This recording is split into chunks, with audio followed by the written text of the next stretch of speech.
There is something underneath Canada's cities that nobody talks about in the tour guides or the history books. Not because it is hidden, exactly.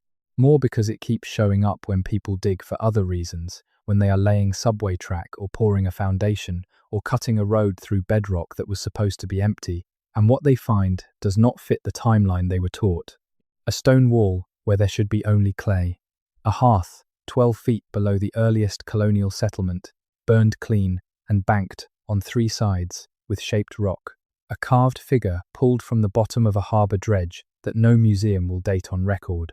Canada has been settled by Europeans for roughly 400 years, and before that, it was home to people whose presence in North America stretches back at least 15,000 years, by the most cautious estimates, and possibly much longer. But what the ground keeps offering up, city by city, construction project by construction project, is evidence that the story underneath is messier and more interesting and more ancient than the official version admits. This is a video for people who like to follow that thread, who like to sit with the question and not the easy answer. If you're watching this to fall asleep, that's exactly why I make these videos. Maybe subscribe and let me know, where are you right now and what time is it? Let us start in Montreal, because Montreal is the kind of city that rewards patience. From the surface, it looks like a French colonial city laid over a British colonial city laid over a frontier trading post, and that is true as far as it goes. But it only goes down about 4 feet before things get complicated. In 1535, when Jacques Cartier sailed up the St. Lawrence and landed at the base of a volcanic rock, the Haudenosaunee, called Teotihuacan, he found a large and established Iroquoian village called Hochelaga. He described it in detail. There were roughly 1,500 people living there. The village was circular, surrounded by a wooden palisade with 3 rings of stakes, and inside were 50 large longhouses, each housing multiple families, each longhouse about 200 feet long. The people were healthy and organized, and had been there long enough to clear fields and build a governance structure that Cartier found sophisticated enough to describe at length in his journals. He was there for a day and a half. He climbed the volcanic hill behind the village, looked out at the river and the mountains, and then he left. When Champlain arrived in 1603, Hochelaga was gone. No village, no palisade, no longhouses, just the hill and the river, and a silence that has never been satisfactorily explained.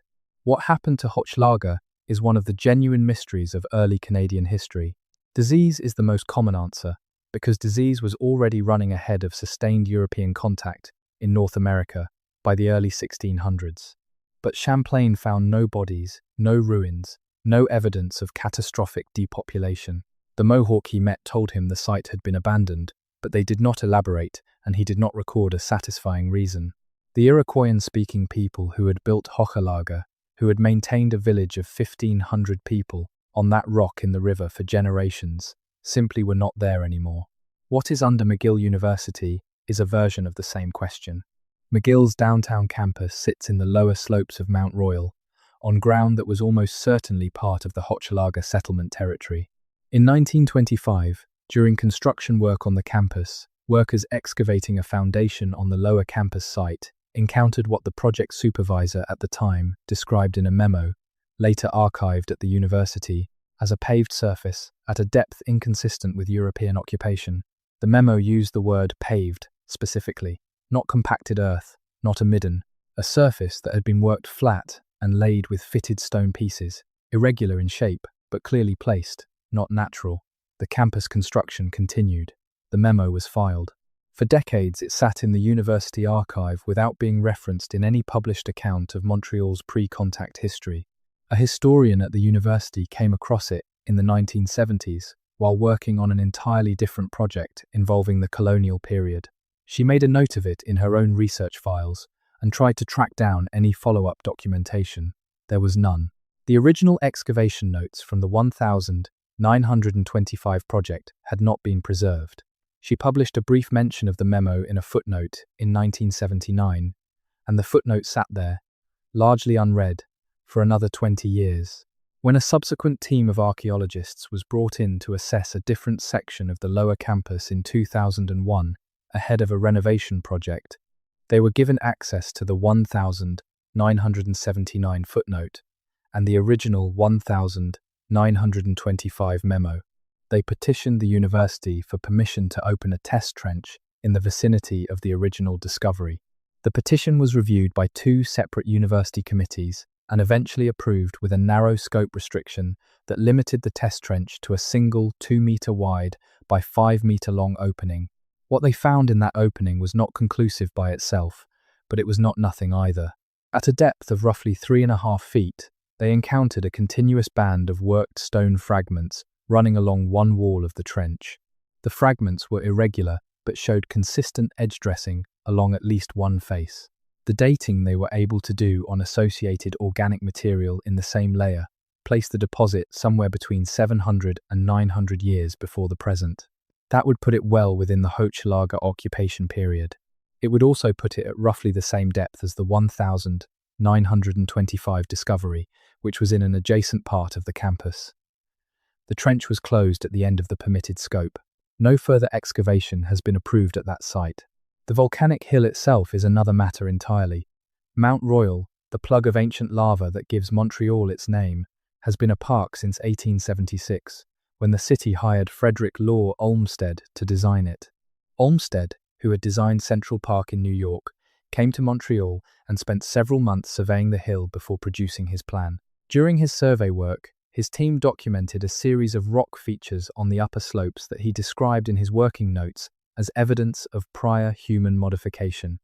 He was not specific about what he meant by prior.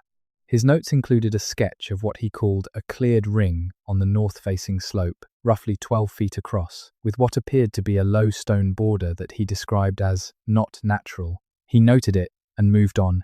The hill was a park. Olmsted's job was the path system, not the archaeology. The cleared ring he sketched in 1875 is still there, or something in roughly the same location still matches his description. In 1934, a team from the Geological Survey of Canada, mapping the hill's rock composition, noted a circular feature on the upper north slope in their own field notes and described it as anomalous formation. Purpose, unclear. They were there for rock composition, not archaeology. They noted it and moved on. In 1989, a Montreal archaeologist, named in a Quebec government report as part of an assessment of the park for a proposed expansion of the chalet facilities, documented the same feature again, this time with measurements.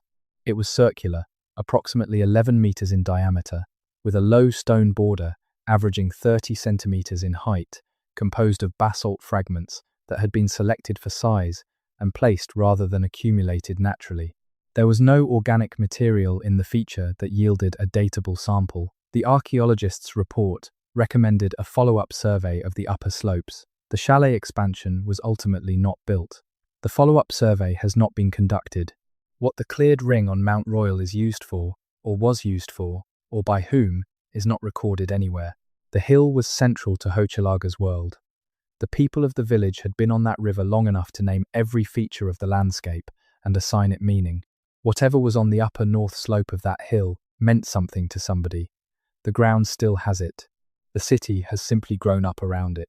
Montreal's underground goes deeper than most people realize, in a literal sense, as well as a historical one.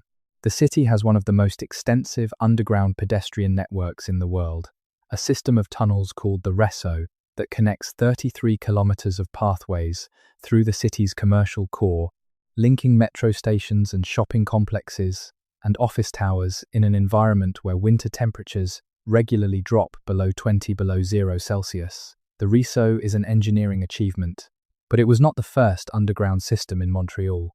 When the Montreal Metro was under construction in the 1960s, crews cutting through the bedrock under the city encountered a series of complications that were not in the geological surveys. Some of these complications were natural: cavities in the limestone, groundwater channels, the usual surprises of digging through an old riverbed. But in at least 2 documented instances, crews encountered evidence of prior human activity at depth. The first was in 1963, during tunneling work on the Green Line under what is now the Old Montreal section of the city. At a depth of approximately 8 meters, the tunnel boring encountered a section of worked stone that the tunnel foreman described in his incident report as a constructed passage, possibly a cellar, possibly a tunnel of some kind, running perpendicular to their bore line. The foreman's report was logged with the project management team, and a supervisor was dispatched to assess. The supervisor noted in the project record that the feature appeared to be of indeterminate age and of limited extent, and that continuation of tunnel construction was recommended. The tunnel continued. The feature was incorporated into the tunnel wall, which means it still exists down there, sealed into the metro infrastructure, running perpendicular to the Green Line under Old Montreal. The second instance was in 1965, on the Orange Line construction under the Saint-Denis corridor. At a depth of roughly 6 meters, crew encountered a layer of heavy timbers, waterlogged but structurally intact, in a configuration that the project notes described as possibly a previous foundation. The timbers were pulled and disposed of before any preservation assessment could be conducted. A sample was retained by one of the engineers on the project, who was apparently interested in what he had found. He had the sample tested at a private laboratory. The result, which he noted in his personal journal, was a date of approximately 340 years before the present, placing the timber in the mid-1600s, consistent with very early colonial construction. But the configuration of the timbers, as described in the project notes, did not match any known colonial construction type from that period. Colonial foundations in that area were typically shallow. The recovered timbers were at 6 meters. That is not a foundation. That is something built underground deliberately. The engineer retired in 1971 and donated his personal papers to a Montreal Historical Society. His journal entry about the timber sample is the only record of the private dating. The Historical Society made a note of it in their accession catalogue in 1977. No archaeologist has requested access to those papers in the past 2 decades, according to the Society's access log. Now take the St. Lawrence itself. The river is the reason Montreal exists. Cartier came up it. Champlain came up it. For thousands of years before either of them, the river was a highway, a fishery, a source of water, a spiritual landscape, and a border. The people of Hochelaga caught eels in it and salmon in it, and conducted the entirety of their lives in relationship to it. When you dredge a river that has been that central to human life for that long, you expect to find things, and the St. Lawrence has not disappointed. In the 1960s and 1970s, harbour deepening work in the Street Lawrence near Montreal recovered a collection of objects from the river bottom that were logged by the project dredging crew and later passed to provincial archaeologists. Most were exactly what you would expect: colonial-era ceramics, iron fittings, ballast stones, the usual debris of a working harbour. But several pieces from the deepest dredge cuts were different. A carved basalt figure, approximately 22 centimetres tall, was recovered from a cut at a depth of roughly 12 metres in the river bottom sediment. The figure was examined by archaeologists at the Université de Montréal. It did not match any known Iroquoian or Algonquian carving style from the contact or pre-contact period. Its face was abstracted to the point of being non-representational. Its posture was seated. Its material, a dense basalt not native to the Montreal area, suggested either long-distance trade or transport from a source that has not been identified. The figure was accessioned into provincial collections and is not on public display. The accession notes describe it as carved stone figure, culture indeterminate. Culture indeterminate. That phrase appears more often than it should in the accession records of Canadian archaeological collections. It is the bureaucratic way of saying we do not know who made this, or when, or why, and we are not going to speculate in writing, which is a reasonable position for an institution to take. But the figure is still there. The basalt is still the wrong kind for the area. The river bottom is still where it was found, 12 meters down in sediment that accumulated over thousands of years. There is another city in this country that has been asking the same kinds of questions for much longer, and that city is Quebec. Quebec City is the oldest city in Canada in the European colonial sense. Champlain founded it in 1608 on the north bank of the Street Lawrence at a point where the river narrows dramatically, creating a natural defensive position that was already well known and well used by the indigenous people of the region long before any European arrived to admire it. The Algonquin called the place Quebec, which means where the river narrows. It was not a name they had just invented. It was a name for a place they had been using for a very long time. The area around the Place Royale, the historic commercial district at the base of the cliff below the old city, has been excavated more thoroughly than perhaps any other colonial site in North America. Archaeologists have been working there since the 1970s, and the result is one of the most detailed stratigraphic records of a colonial North American site anywhere on the continent. They can tell you what was sold in the market in 1650 and what was thrown in the alley in 1720, and where the fish were cured in 1780. The colonial record is extraordinary. What is also extraordinary is what sits below the colonial record, and what was encountered when archaeologists first began to push below the earliest colonial layer in the 1980s. At a depth of approximately 3.5 meters below the present surface, which is also approximately 12 feet below the earliest French colonial occupation debris, excavators working at the Place Royale site began encountering pre-contact material. This was expected. Indigenous people had been at that location for thousands of years. What was not expected was the nature of the pre-contact material at that depth. Beneath the earliest Algonquian occupation debris, which itself was rich in ceramics and faunal remains and lithics, archaeologists found a series of stone hearths that were substantially different from anything in the contact period or early pre-contact levels above them. The hearths were large, averaging 2 meters across. They were carefully constructed with shaped stone surrounds. They showed evidence of long and repeated use. The charcoal associated with the lowest of these hearths dated to approximately 5,000 years before the present. 5,000 years ago, in what is now Quebec City, someone was building substantial, carefully made hearths on a spot where the river narrows and the view up and down the street. Lawrence is unobstructed for kilometers in both directions. That is not a campsite. That is a place that was chosen deliberately and returned to repeatedly for long enough that the ground had been reworked into something intentional. The question is, who? The Algonquin and Innu and other Algonquian-speaking peoples who inhabited the region at the time of European contact have oral traditions that reach back through time. Though the specific use of the Place Royale location in the deep pre-contact period is not documented in any surviving oral account that has been translated and published. The hearths, at 5,000 years before the present, predate the earliest Iroquoian presence in the St. 2014 Lawrence Valley by several thousand years. They represent a population for which the archaeological record above the Quebec City site is essentially the totality of the evidence. And yet the location was not forgotten between that deep occupation and the contact period. The archaeological sequence at Place Royale shows essentially continuous human use of that spot from the deep pre-contact period through to Champlain's arrival. The river narrows at Quebec City because a ledge of hard rock juts out below the surface, creating a natural ford and a natural crossing point. That ledge was a resource. People have known about it and used it and kept coming back to it for 5,000 years at minimum, probably longer. When Champlain built his habitation there in 1608, he was not discovering a location. He was the latest in a very long line of people who had figured out that this particular bend in the river was worth holding. The citadel above the city adds another layer. The fortification that dominates the upper city today is largely British, built between 1820 and 1850 in its present form. But the British built on French foundations, and the French built on ground that had been occupied intermittently since the earliest colonial period.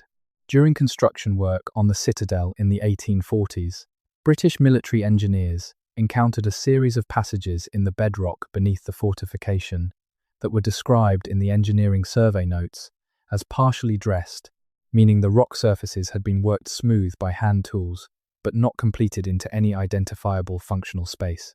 The passages were not natural. Someone had started to cut through the limestone. The engineering notes recommend filling 2 of the 3 passages with rubble, which was done.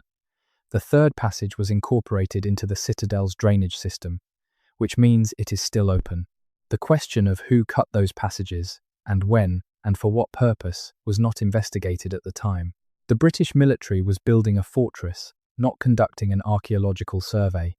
The passages were assessed as not structurally significant, and dealt with accordingly. The engineering notes are in the Library and Archives Canada in Ottawa. They have been accessed by researchers, though no published study of the passages themselves has appeared in the archaeological literature. There is a persistent local tradition in Quebec City that the cliff below the citadel contains passages of pre-French origin. This tradition is usually dismissed as the kind of folk legend that attaches itself to any old fortified city. But the engineering notes from the 1840s describe something real. 3 passages in the bedrock, at least partially worked by hand, located beneath a fortification that the French had themselves built on top of contested ground. The limestone under Quebec City is not naturally conducive to passage formation. It does not dissolve easily. Anybody who made a passage through that rock made it with deliberate, sustained effort. The British sealed 2 of them. The third one drains the citadel's water. If you walk through the citadel on a guided tour today, you walk over it. Let us cross the country to Toronto, because what happened under that city during the construction of its subway system is one of the most underappreciated archaeological stories in Canadian urban history. Toronto sits on land that has been occupied for at least 11,000 years. The area around Lake Ontario was a significant hub in the pre-contact trade and movement networks of the Great Lakes region. The Don River, which runs through the east side of the city, was a major travel route. The Humber River, on the west side, was another. The Toronto Carrying Place Trail, a portage route that linked Lake Ontario to Lake Simcoe and from there to Georgian Bay, ran through what is now the city's core. Indigenous people moved through and camped at and gathered at the mouth of the Humber for thousands of years before any European arrived. The name Toronto itself is generally derived from the Haudenosaunee word Tekaronto, which refers to a place where trees stand in the water, likely describing the fishing weirs that the Haudenosaunee maintained in the narrows of Lake Simcoe to the north. When Hurricane Hazel hit southern Ontario in October of 1954, it killed 81 people and caused catastrophic flooding across the Don River watershed. The flood was so severe that it scoured the Don Valley down to bedrock in several locations, stripping away decades of accumulated sediment and debris. What the flood revealed, in at least 2 locations that were documented by surveyors who went into the valley afterward, were stone-lined channels running along the valley floor that predated any European infrastructure. The surveyors who documented them were there to assess flood damage, not conduct an archaeological survey. Their notes described the channels as possibly of indigenous origin, consistent with fish weirs or water management structures. The flood deposited new sediment over most of what it had exposed before any follow-up assessment could be organized. The survey notes are in the Toronto archives. They have been accessed, though again no published study of the specific channel features has appeared. The Bloor-Danforth subway line, which runs east-west through Toronto's middle section, was built between 1962 and 1966. The construction involved deep excavation along Bloor Street and through the Rosedale Valley. In the valley section, where the subway dips below the natural grade to cross the ravine, construction crews encountered what project notes from 1963 describe as a layer of stone pavement at approximately 4 meters below the existing grade. The notes indicate the pavement was irregular but continuous over a span of roughly 14 meters before it was cut through by the tunnel boring. The rock composition of the pavement was consistent with material available locally from the Don River Valley. The pavement was cut through and the tunnel continued. One crew member, a senior construction worker who later spoke to a local historical researcher in the 1980s, described the pavement as looking deliberately placed, not natural, with flat faces up and edges fitted together. He said it had reminded him of a road. A road at 4 meters below Bloor Street in 1963 would have been substantially below the earliest colonial occupation debris in that area. What sat at that depth in the Rosedale Valley, and where it was going, and how old it was not investigated. The subway line runs over it now. The Scarborough Bluffs, on the eastern edge of Toronto, along the Lake Ontario shoreline, are a different kind of time machine. The bluffs are composed of glacial and post-glacial sediment layers, stacked in visible bands that span roughly 12,000 years of climate history. They erode continuously, exposing new material and destroying what was exposed before. Archaeologists who have worked along the base of the bluffs over the past several decades have documented multiple stratified occupation layers in the sediment, including evidence of human presence dating to approximately 11,000 years before the present, which is roughly as old as any confirmed human occupation of the Great Lakes region. What makes the bluffs particularly interesting is that the oldest occupation layers are at or near the base of the bluff sequence. which means they date to a time when the landscape looked fundamentally different. Lake Ontario did not exist in its present form 11,000 years ago. The land surface at the time was substantially lower in elevation relative to the water, and the area that is now the lake bed east of Toronto was at that time a different kind of water body, shallower and more variable, shaped by the ongoing retreat of the ice sheet. People who camped at the base of what would eventually become the Scarborough Bluffs were camping on a different lake shore than the one that exists today. The question of what is under Lake Ontario itself, in the near-shore zone east of Toronto, has not been extensively addressed. The lake bottom in that area has not been surveyed archaeologically to any significant depth. Given that 11,000-year-old occupation debris appears in the bluff faces along the shore, it is reasonable to ask what might be on the lake bottom in the areas that were dry land during the same period. The answer is almost certainly that there is something there.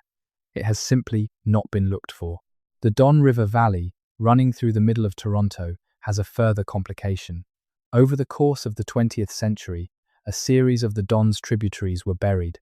The city's growth required that the ravines and small watercourses that crisscrossed the central Toronto area be culverted or filled to allow development. Several of these buried streams have been partially daylighted in recent decades as part of urban revitalization projects. When construction crews working on one such daylighting project in the early 2000s opened a section of culvert in the mid-Don Valley, they found that the buried stream bed contained a series of stone configurations that the project supervisor described in an email to a colleague, later included in a collection of project correspondence that was accessioned by a local historical organization as looking like they had been placed on purpose, not washed in. The project was focused on water management infrastructure. The stone configurations were documented and the culvert work continued. The email is in the historical collection. The stones are still in the culvert. Toronto has another underground secret that is almost entirely unrelated to archaeology, but which points to the same basic truth about the city. Beneath the Annex neighborhood and extending under parts of Bloor Street, there is a tunnel system that was partially constructed in the 1920s by a man named John Teskey, who built a network of passages under his property for reasons that he never documented. Teskey's tunnels were discovered during a foundation renovation in the 1970s. They are distinct from the colonial and pre-contact features discussed above, but they sit in the same category of things that are underneath this city that most people do not know about and that do not appear on any official map.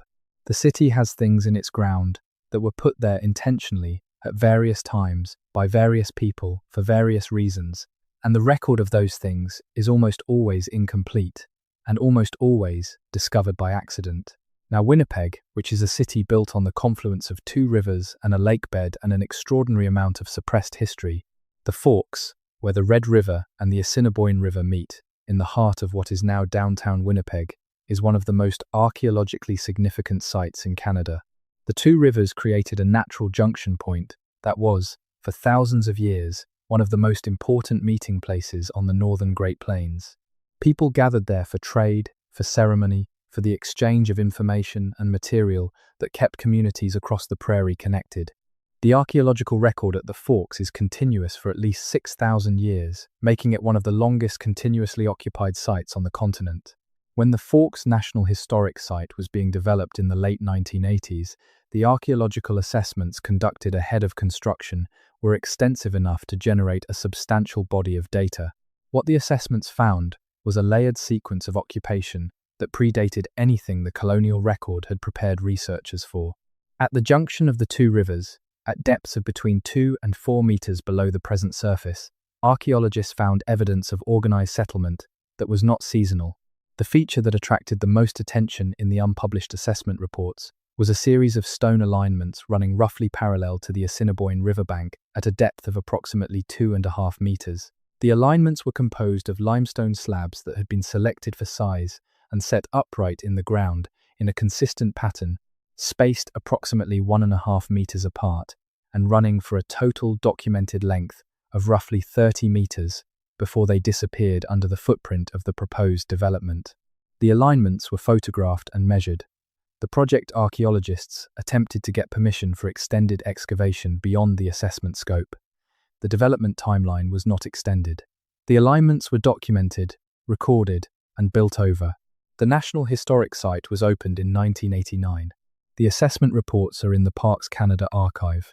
They have been accessed. They describe the alignments as culturally modified stone features of pre-contact origin, possibly associated with fish weir construction or riverbank management. Possibly. The reports do not push further than that. They are assessment reports, not interpretive studies. The fish weir interpretation is interesting because it is consistent with what we know about the people who used the forks. The Red River and the Assiniboine were both rich fisheries. Stone fish weirs, structures built to funnel fish into a collection point, were a technology used by multiple indigenous cultures across North America. If the stone alignments at the forks were part of a fish weir system, they would be consistent with the resource management practices of the people who used that junction for 6,000 years. They would also be evidence of a substantial, organized infrastructure that has been almost entirely built over by the city that grew on top of it. What is under the parking areas adjacent to the forks has never been fully assessed. The parking infrastructure was built before the comprehensive archaeological work of the 1980s. A ground-penetrating radar survey, conducted in 2002 as part of a facilities planning review, detected a series of anomalies in the subsurface beneath the parking areas that the survey report described as possibly reflecting buried cultural features. The survey was conducted to assess whether the parking area could support additional structure. It was not designed as an archaeological survey. The anomalies were noted, and the facilities planning review moved on to other questions. The parking area is still there. In 1989, separately from the Forks development assessment, a salvage excavation conducted ahead of a utility corridor installation near the Red River, a few blocks south of the Forks Junction, recovered a collection of copper artifacts from a depth of approximately 1.5 meters.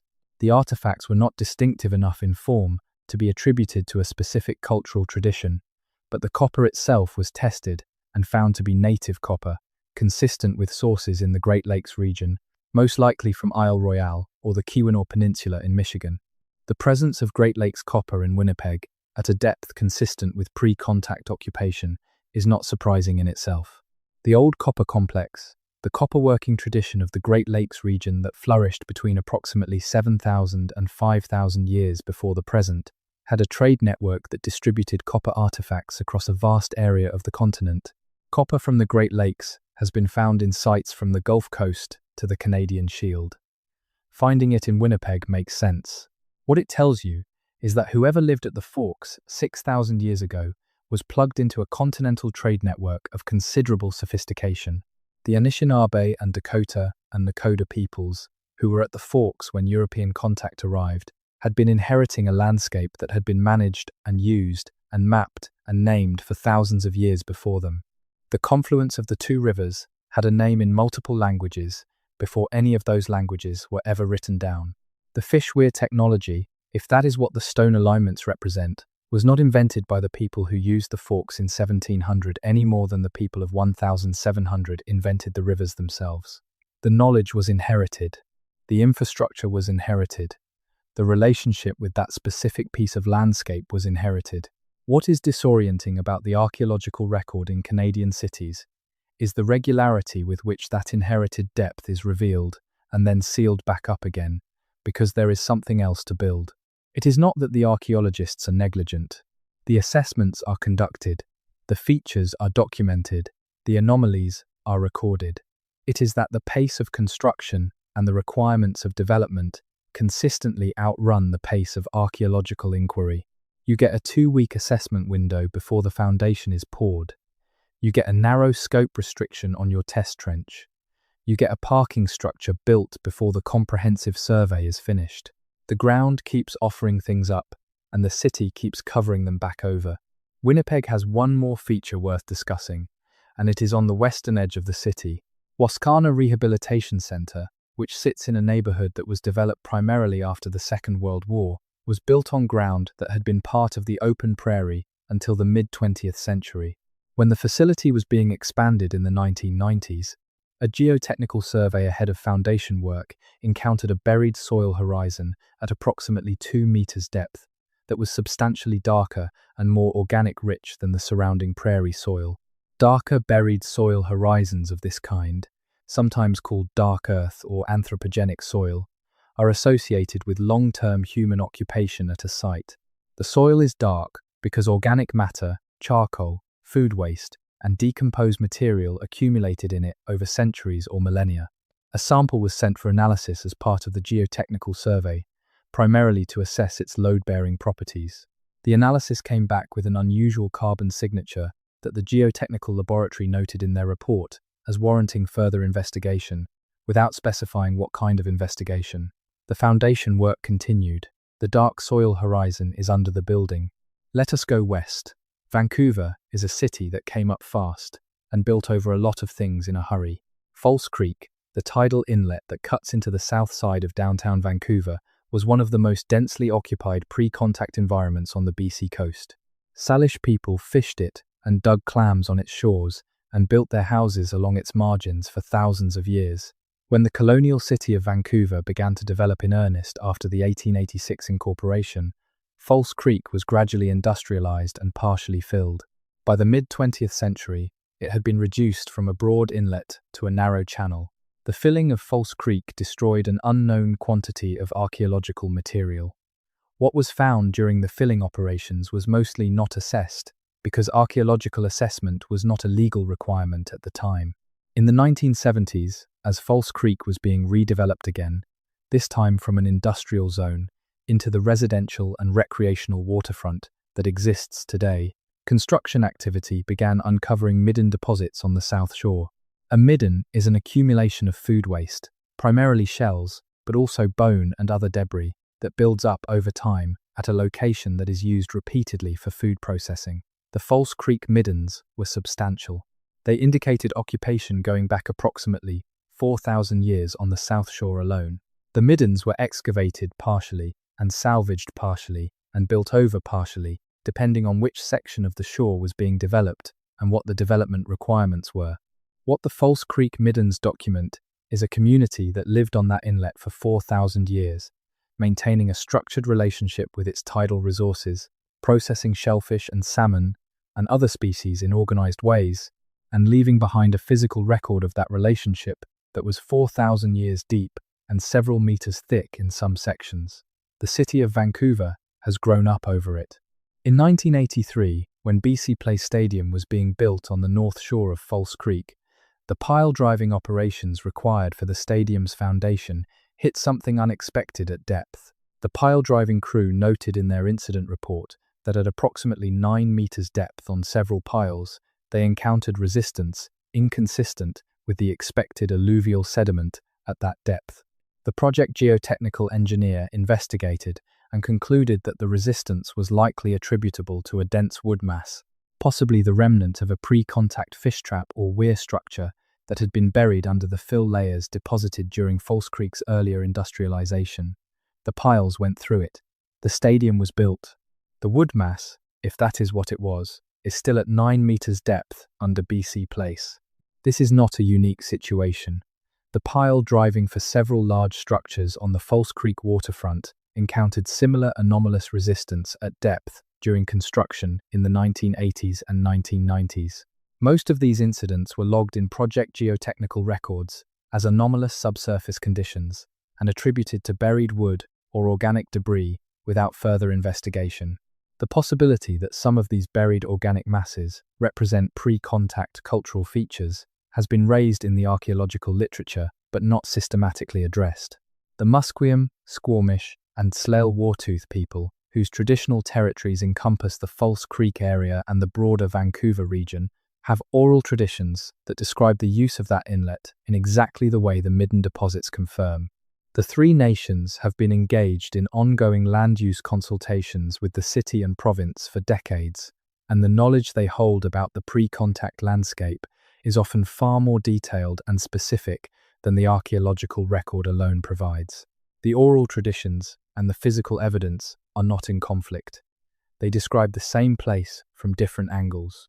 The University of British Columbia campus on the Point Grey Peninsula, which juts into the Strait of Georgia west of Vancouver, sits on one of the most significant pre-contact sites in British Columbia.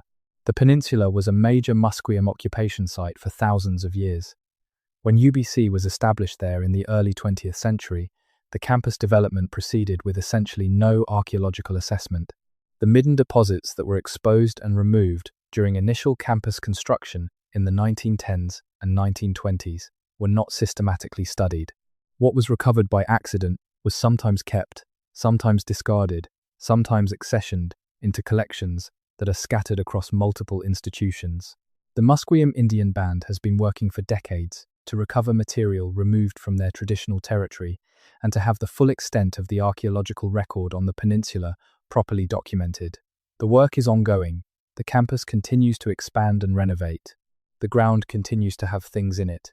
To the south, Victoria has its own buried story. Victoria Harbour, which sits at the southern tip of Vancouver Island and was the first major settlement on the BC coast, was dredged repeatedly during the 19th and early 20th centuries to accommodate larger vessels as the harbour was developed for commercial shipping. The harbour dredging operations of the 1870s and 1880s recovered a collection of objects from the harbour bottom that was partially catalogued by the Provincial Museum of the time. Among the objects catalogued from the deepest dredge cuts was a carved basalt head, approximately 15 centimetres tall, that the museum catalogued as origin unknown. The carving style did not match any of the known Northwest Coast traditions documented by ethnographers of the period. The basalt was not native to the Vancouver Island area. The piece is still in provincial collections. The origin attribution has not changed. Victoria also has a record of pre-contact habitation going back to the end of the last ice age. The southern tip of Vancouver Island was not glaciated in the same way as the rest of BC, and evidence suggests that people were present there as the ice was retreating, possibly using it as a refugium. The archaeological evidence for this deep occupation is fragmentary, largely because the shoreline environments where the earliest people would have camped are now underwater, submerged by the sea level rise that followed the end of the glacial period. The Victoria Harbour bottom, below the historical dredging level, has not been archaeologically surveyed. The carved basalt head came from the deepest dredge cut available with 19th century technology. What is below that depth is unknown. The Lekwungen people, whose traditional territory encompasses the Victoria area, have been on that land for as long as the archaeological record can document, and quite probably longer. Their relationship with the harbour, the Strait of Juan de Fuca, the Saanich Peninsula, and the inland bays and inlets of the southern island is encoded in their oral traditions and their governance structures and their place names. When Victoria was established as a Hudson's Bay Company fort in 1843, James Douglas chose the site because it had a sheltered harbour and good agricultural potential. He did not note, or chose not to record, that he was building on top of one of the most densely occupied pre-contact landscapes on the northwest coast. The Fort Victoria site itself, the location of the original HBC stockade that grew into the colonial city, was the site of a long-established Lekwungen winter village. The village was removed through a combination of treaty pressure, smallpox, and the simple encroachment of the colonial infrastructure. The physical evidence of the village was built over. What is under the buildings of downtown Victoria's oldest blocks has been partially assessed in the course of renovation work over the decades. The results of those assessments have contributed to a growing picture of the depth and organisation of the pre-contact community that preceded the colonial one. The picture is still incomplete. It always is.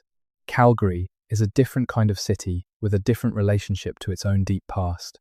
The city grew rapidly after the coming of the Canadian Pacific Railway in the 1880s and the subsequent cattle ranching economy that colonised the southern Alberta grasslands. Unlike the eastern cities, Calgary had a relatively brief colonial establishment period before growing into a significant urban centre. The Blackfoot Confederacy, the Nakota, and the Tsuut'ina peoples, whose traditional territories encompass the Calgary area, had been living on and managing that landscape for thousands of years. But the colonial infrastructure of the city is only about 140 years old, which means there is less colonial stratigraphy to dig through before you reach the pre-contact record. The Bow River, which curves through the city, is the geological and cultural spine of the Calgary region. The river valley was a migration route, a food source, a campground, and a spiritual landscape. The valley walls are composed of river terrace deposits that preserve an excellent archaeological record. Over the past several decades, archaeological assessments conducted ahead of development in the river valley have consistently revealed evidence of human occupation going back at least 9,000 years, and in some locations, the record may be significantly older. Nose Hill, the large natural hill that rises above the northwest quadrant of the city, is one of the better studied pre-contact sites in the Calgary area. The hill was used as a lookout and gathering point by the peoples of the region for centuries. The upper plateau of the hill contains a series of stone circle features, the rings of stones that marked the perimeter of tipis during periods of camp, along with several larger stone configurations that do not fit the tipi ring pattern. Some of these larger configurations have been interpreted as medicine wheel features, ceremonial arrangements of stone with specific astronomical or spiritual significance. The medicine wheel tradition on the Great Plains is ancient. The oldest known medicine wheel in Canada, the Majorville cairn in southern Alberta, has been dated to approximately 5,000 years before the present. The Nose Hill configurations have not been formally dated. They sit on the surface of the plateau in a part of the hill that has been preserved as a natural park. They are visible to anyone who walks through the park. Most of the people who walk through the park do not know what they are looking at. The C-Train light rail system, which runs through central Calgary, required significant excavation when it was built in the 1980s. The downtown section of the line runs along surface streets, but in the river crossing sections and in areas where the grade required cutting into the terrace deposits, the construction exposed archaeological material in at least 2 locations that were documented in project records. One of these was in the Eau Claire area, near the Bow River, where excavation for a station foundation encountered what the project records describe as a dense lithic scatter at approximately 1.5 meters depth. A lithic scatter is an accumulation of stone tool-making debris, the chips and flakes that result from knapping flint or chert into tools. A dense scatter indicates a location where tool-making was done repeatedly over a period of time. The scatter was photographed and documented by a project archaeologist who was brought in to assess. The assessment concluded that the feature was significant, but within an area that had already been extensively disturbed by prior construction. The station work continued. The scatter is under the station. The Red Deer River Valley, about 150 kilometers southeast of Calgary, has produced one of the most extraordinary concentrations of archaeological evidence in Western Canada, but that is a separate story and a longer one. What matters for Calgary is that the city sits at the center of a landscape that was densely and continuously occupied for a very long time, and that the pace of its development has consistently outrun the pace of its archaeological documentation. Head-smashed-in Buffalo Jump, southwest of Calgary near Fort Macleod, is a UNESCO World Heritage Site precisely because it preserves a record of organized bison hunting going back 6,000 years. The jump was used continuously for thousands of years by the ancestors of the Blackfoot people, who drove bison herds over the sandstone cliff to their deaths and then processed the carcasses in the camp below. The accumulated bone bed at the base of the cliff is 11 meters deep in places. 11 meters of bison bones, stacked there by organized human effort over 6,000 years. That is the scale of the pre-contact presence on the Alberta landscape. It is not a marginal presence. It is not a subsistence scratch at the edge of survival. It is a sophisticated, organized, large-scale food economy operating continuously for 6,000 years in one location. Calgary was built in the center of that world. The Bow River Valley that the Blackfoot hunted along and camped beside and named in their own language is the same Bow River that runs through the middle of the city. What is under Calgary is not separate from that history. It is the ground that the entire preceding era of human life on that landscape rests in. Now let us go east to Halifax, which is the kind of city where the history on the surface is already dramatic enough that the history underground does not always get the attention it deserves. Halifax was founded by the British in 1749, but it was Mi'kmaq territory long before that. The Mi'kmaq had been on the Nova Scotia peninsula for at least 13,000 years, a presence documented by archaeological evidence from multiple sites across the province. The harbour at Halifax was known to the Mi'kmaq. The peninsula was used. When Cornwallis arrived with his ships and his settlers in the summer of 1749 and began cutting trees to build a fortification on the hill above the harbour, he was working within a landscape that had been inhabited and named and used for longer than any European civilization had been in existence. The founding of Halifax involved the displacement of the Micmac from the peninsula, carried out through a combination of violence and disease, and the simple geographic fact of colonial occupation. The colonial city was built, literally, on top of the places where the Micmac had camped and fished and processed their food. The midden deposits that accumulate at a shoreline campsite over thousands of years of use do not just vanish when someone builds a house on top of them. They stay in the ground. They wait. Several development projects in the downtown Halifax waterfront area over the past 30 years have encountered pre-contact midden deposits during their construction assessment phases. The assessments have consistently found evidence of Mi'kmaq occupation at depths corresponding to dates well before the colonial period. Some of this material has been excavated properly under salvage permits and entered into the archaeological record. Some of it has been documented and built over because the development timeline required it.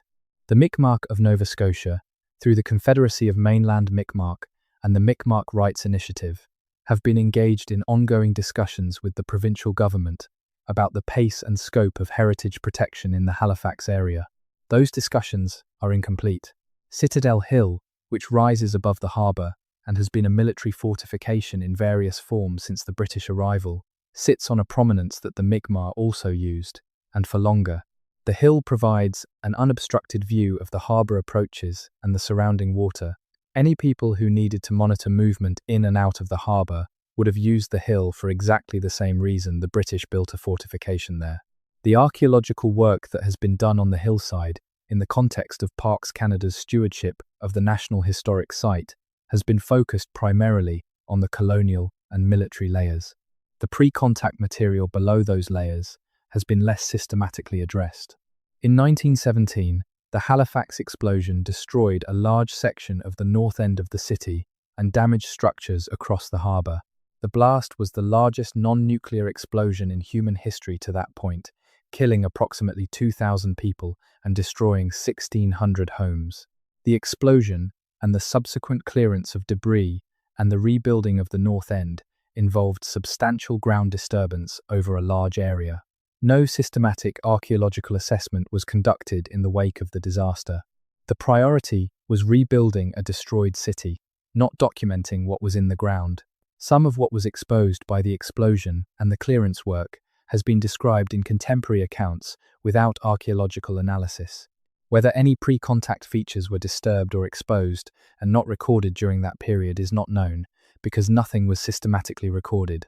The Bedford Basin, the large inland harbour connected to Halifax Harbour by the Narrows, was used by the Mi'kmaq and before them by the people who occupied Nova Scotia during the deep pre-contact period.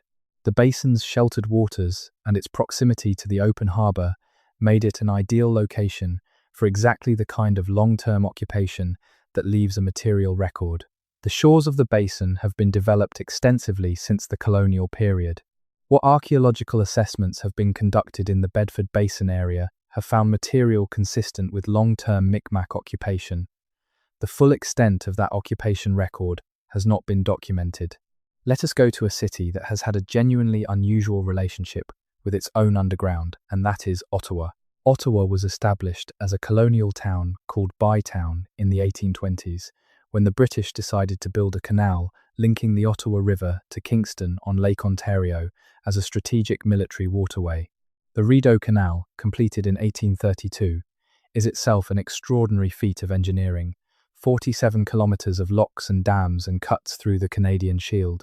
But the ground it was cut through had a prior relationship with water that predates the canal by a very long time.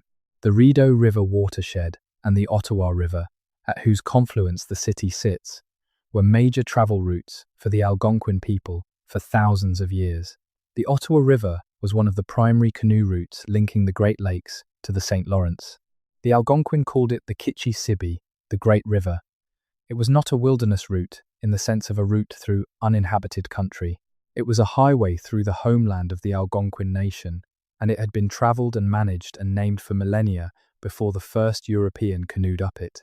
When the Bay Survey Party was assessing the route for the canal in 1826, they were mapping a landscape that was already known and used. The Algonquin were still present in the region. though their presence was increasingly marginalized by colonial settlement. The survey party noted the Ottawa River and the Rideau River and the confluence point. They noted the existing Algonquin encampment sites. They selected their route and began construction.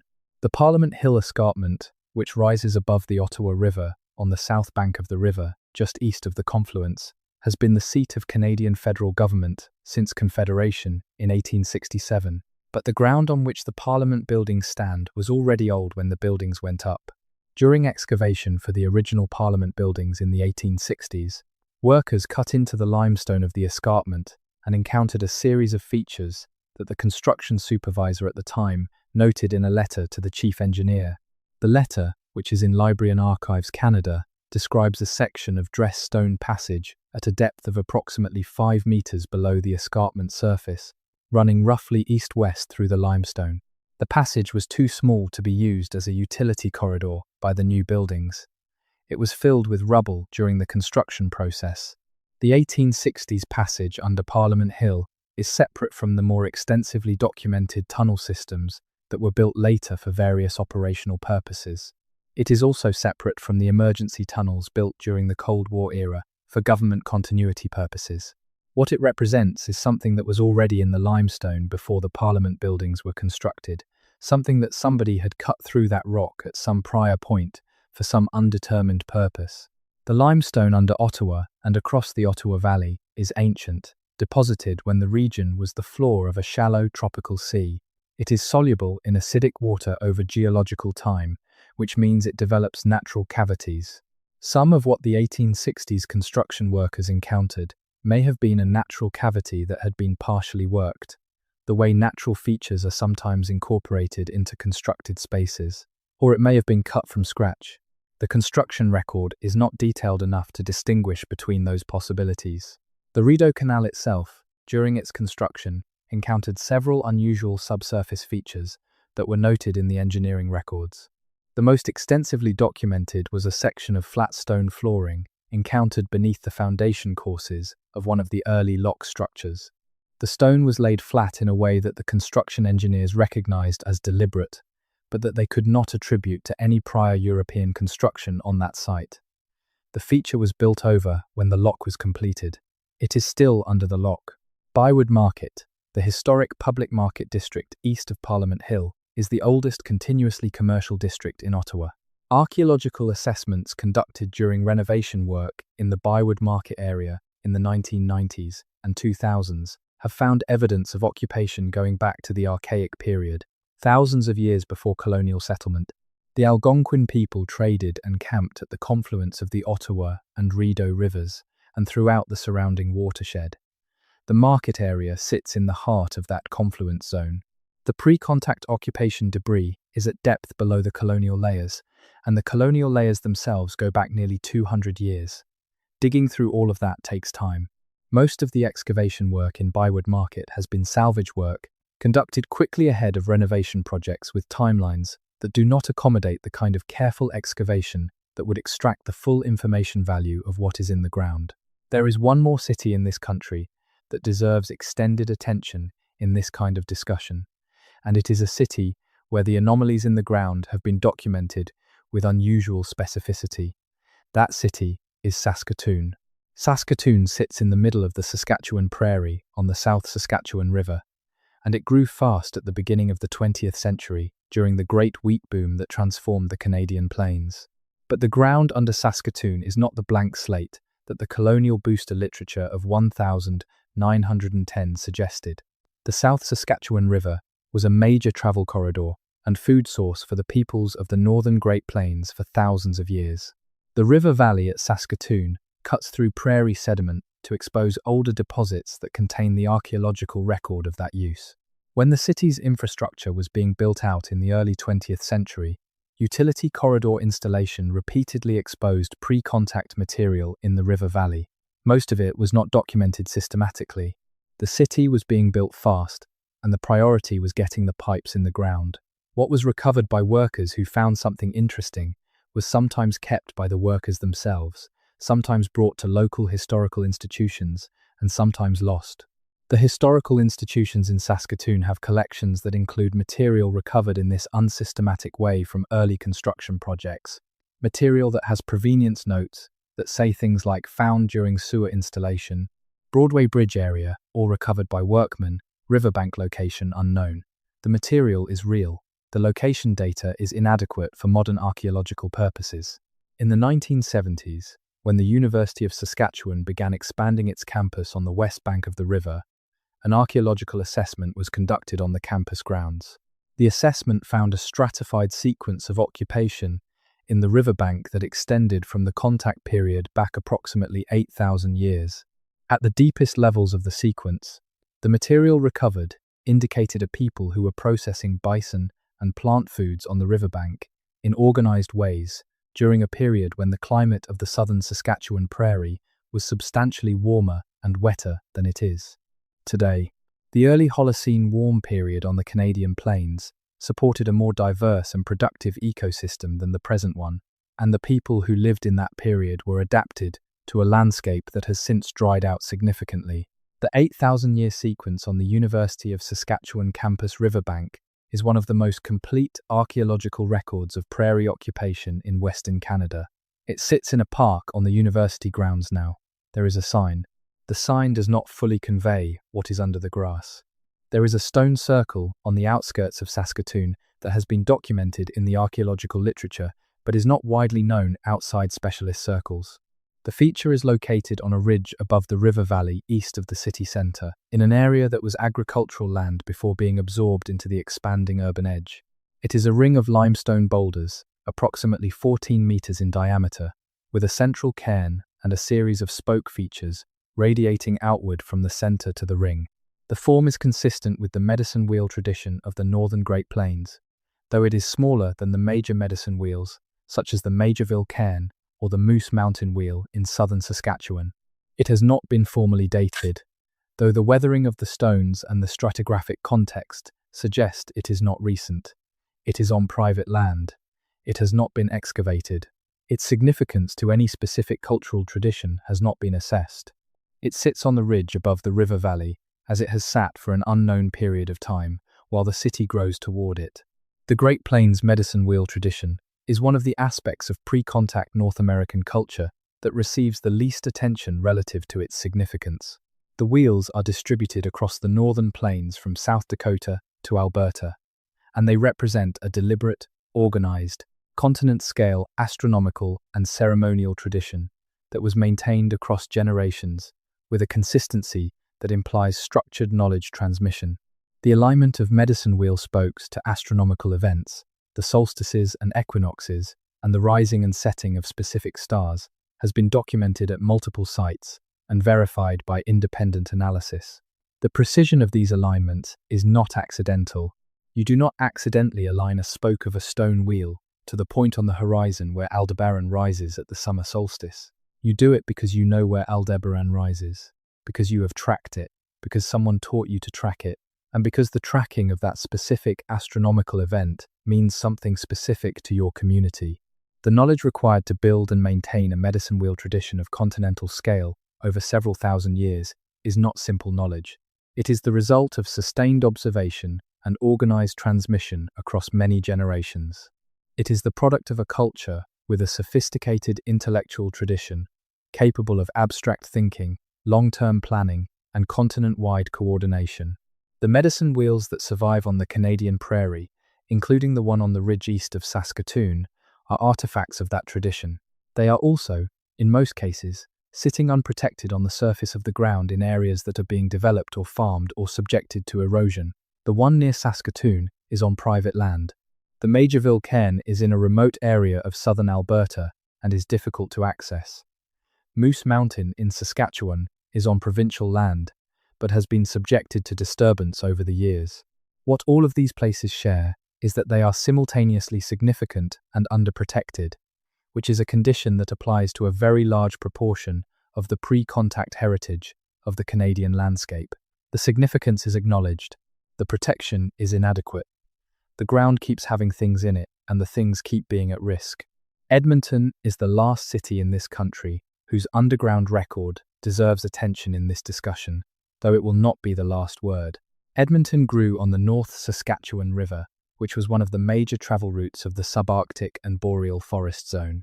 The river valley cuts through the prairie in a dramatic set of ravines, and the valley walls preserve a stratigraphic record that documents human presence in the Edmonton area going back at least 8,000 years. The most significant pre-contact site in the Edmonton area is on the north bank of the North Saskatchewan River in what is now a section of the River Valley Park system. Excavations at this site in the 1970s and 1980s revealed a sequence of occupation deposits extending from the recent historic period back to approximately 8,000 years before the present. The site was used as a bison hunting and processing location throughout that period, with evidence of organized drive lanes and processing areas that indicate coordinated community effort over centuries. The site was saved from development by a combination of archaeological advocacy and public pressure in the 1970s. It is now protected. What is not protected in Edmonton are the dozens of smaller sites in the River Valley that were built over before formal assessment was required during the rapid expansion of the city in the early and mid-20th century. The River Valley ravines contain a continuous archaeological record of human use that is partially accessible in the park sections and partially buried under the residential and commercial development that lines the valley edges. Ground-penetrating radar surveys conducted as part of utility installation work in the River Valley over the past 2 decades have consistently flagged subsurface anomalies in the valley margins that have not been followed up with archaeological excavation. The anomalies are logged. The utility work continues. The ground has things in it that have not been identified. The Jasper Avenue corridor in downtown Edmonton, which follows the high ground above the River Valley, runs along a ridge that was a natural travel route on the prairie for thousands of years before the colonial city was built along it. The ridge offered high ground, visibility, and a dry path above the valley floor. The people who moved through the Edmonton area for thousands of years used the same high ground for the same reasons. What is under Jasper Avenue has never been comprehensively assessed. The street is old by Edmonton standards, the oldest commercial corridor in the city. Below its colonial layers, there is an undetermined depth of material that has not been studied. What all of these cities have in common, from Halifax to Victoria, from Winnipeg to Edmonton, is that they were built on landscapes that had been inhabited, managed, modified, and deeply known by human communities for thousands of years before the colonial period began. The evidence of that prior occupancy is in the ground under these cities, at varying depths, in varying states of preservation, accessible in fragments, through construction assessments and salvage excavations and accidental discoveries. The evidence is real. It has been documented, in pieces, by archaeologists working within the constraints of development timelines and budget limitations and institutional priorities that consistently underfund the work of understanding what is actually down there. The colonial cities were not built on blank slates. They were built on landscapes with deep histories. The city's foundations pressed into those histories, displaced them, built over them, sealed them, but the histories did not go away. They stayed in the ground. Every time someone digs in a Canadian city for any reason, there is a possibility of encountering them. The subway workers in Toronto cut through a stone pavement at 4 meters depth. The pile drivers in Vancouver hit a buried wood structure at 9 meters depth. The tunnel crews in Montreal found a constructed passage running perpendicular to their bore line. The 1860s construction workers on Parliament Hill found a dressed stone passage at 5 meters depth in the limestone. The archaeological assessments at the Forks in Winnipeg found stone alignments at 2.5 meters depth along the ancient riverbank. The harbour dredges in Victoria and Montreal recovered carved stone objects of unknown origin from the deepest cuts. These discoveries are not mysterious in the sense of being inexplicable. They are explicable. They are the physical remains of a long and sophisticated human presence on this land that predates the colonial period by thousands of years. What makes them feel strange, what makes them feel like they should not be there, is the gap between the dominant narrative of Canadian history and the physical reality of the ground. The dominant narrative says this was a largely empty continent before European settlement, or a continent inhabited by small nomadic bands without the kind of organized, large-scale cultural presence that leaves a durable physical record. The ground disagrees. The ground at the Forks disagrees. The ground under Parliament Hill disagrees. The ground under McGill disagrees. The ground under False Creek and the Rideau Canal and the South Saskatchewan Riverbank and the Nose Hill Plateau and the Halifax waterfront all disagree. They disagree not loudly or dramatically, but in the steady, specific, documented way that actual physical evidence disagrees with a narrative. The evidence is in the archives. The assessment reports are in the files. The accession records are in the collections. The engineering notes are in the libraries. What the ground tells you, if you take the time to read what has been found in it and compiled about it, is that the pre-contact landscape of Canada was a fully inhabited, fully managed, fully named, deeply organized landscape. The cities that were built on it were built on top of thousands of years of prior community life. The stone alignments at the river junction, the fish weir structure under the stadium, the carved figure from the harbour dredge, the dressed stone passage under the escarpment, the dark soil horizon under the rehabilitation centre, the midden deposits under the waterfront condominiums, the teepee rings on the urban hilltop, the deep hearths under the colonial commerce district. These are not anomalies, they are the record. They are what was there before, and it is worth sitting with that for a moment, especially at this hour, when everything is quiet and the day has put itself to rest and you have some distance from the noise of it. The cities we live in and move through every day, the cities whose streets and buildings we take for granted as the permanent furniture of the world, are not old, they are recent. The most recent layer. Under them, at depths that vary from a few feet to several meters, there is another city, or the remains of one, or the remains of many, stacked in sequence, going back through time. Under that is another, and under that, another, and at the bottom of the sequence, when you reach the deepest datable material, you are looking at people who were living in this landscape before the last great glaciers had finished retreating, before the land had fully rebounded from the weight of the ice, before the river valleys had cut down to their present depth, before Lake Ontario and Lake Simcoe and the Strait of Georgia had settled into the shapes they hold today. People who were there at the beginning of the present world, who watched it take shape, who named it as it came into being, and who left their evidence in the ground for us to find. The cities are built on that evidence. Every city in this country. The deeper you dig, the stranger and more complete the picture becomes. Not stranger in the sense of inexplicable or impossible, but stranger in the sense of richer and more layered and more continuous than the surface suggests. The ground under Halifax and Montreal and Toronto and Winnipeg and Calgary and Vancouver and Victoria and Ottawa and Saskatoon and Edmonton is not the beginning of the story, it is the middle of it. The beginning is somewhere further down, at a depth we have not yet reached, in material we have not yet found, in a record that the ice and the rivers and the slow pressure of 10,000 years of accumulated earth have not yet given up. That is what is under Canada's cities. That is what keeps showing up when somebody digs for another reason. That is the ground telling the truth about itself.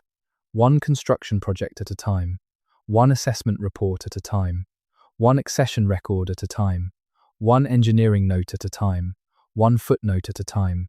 The cities are recent, the ground is old, and the gap between those two facts is the most interesting thing about any of them. Sleep well, the ground will still be there in the morning, it always is.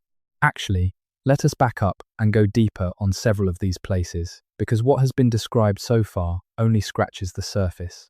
And the surface is exactly the wrong place to stop when the subject is what is underneath. Montreal first, and the mountain. Because the mountain is not what most people think it is, even the people who have lived in Montreal their whole lives and walked up it 100 times. Mount Royal is a laccolith, a dome of igneous rock formed when magma pushed up into the overlying sedimentary rock without breaking through, cooling in place and forming a lens-shaped intrusion.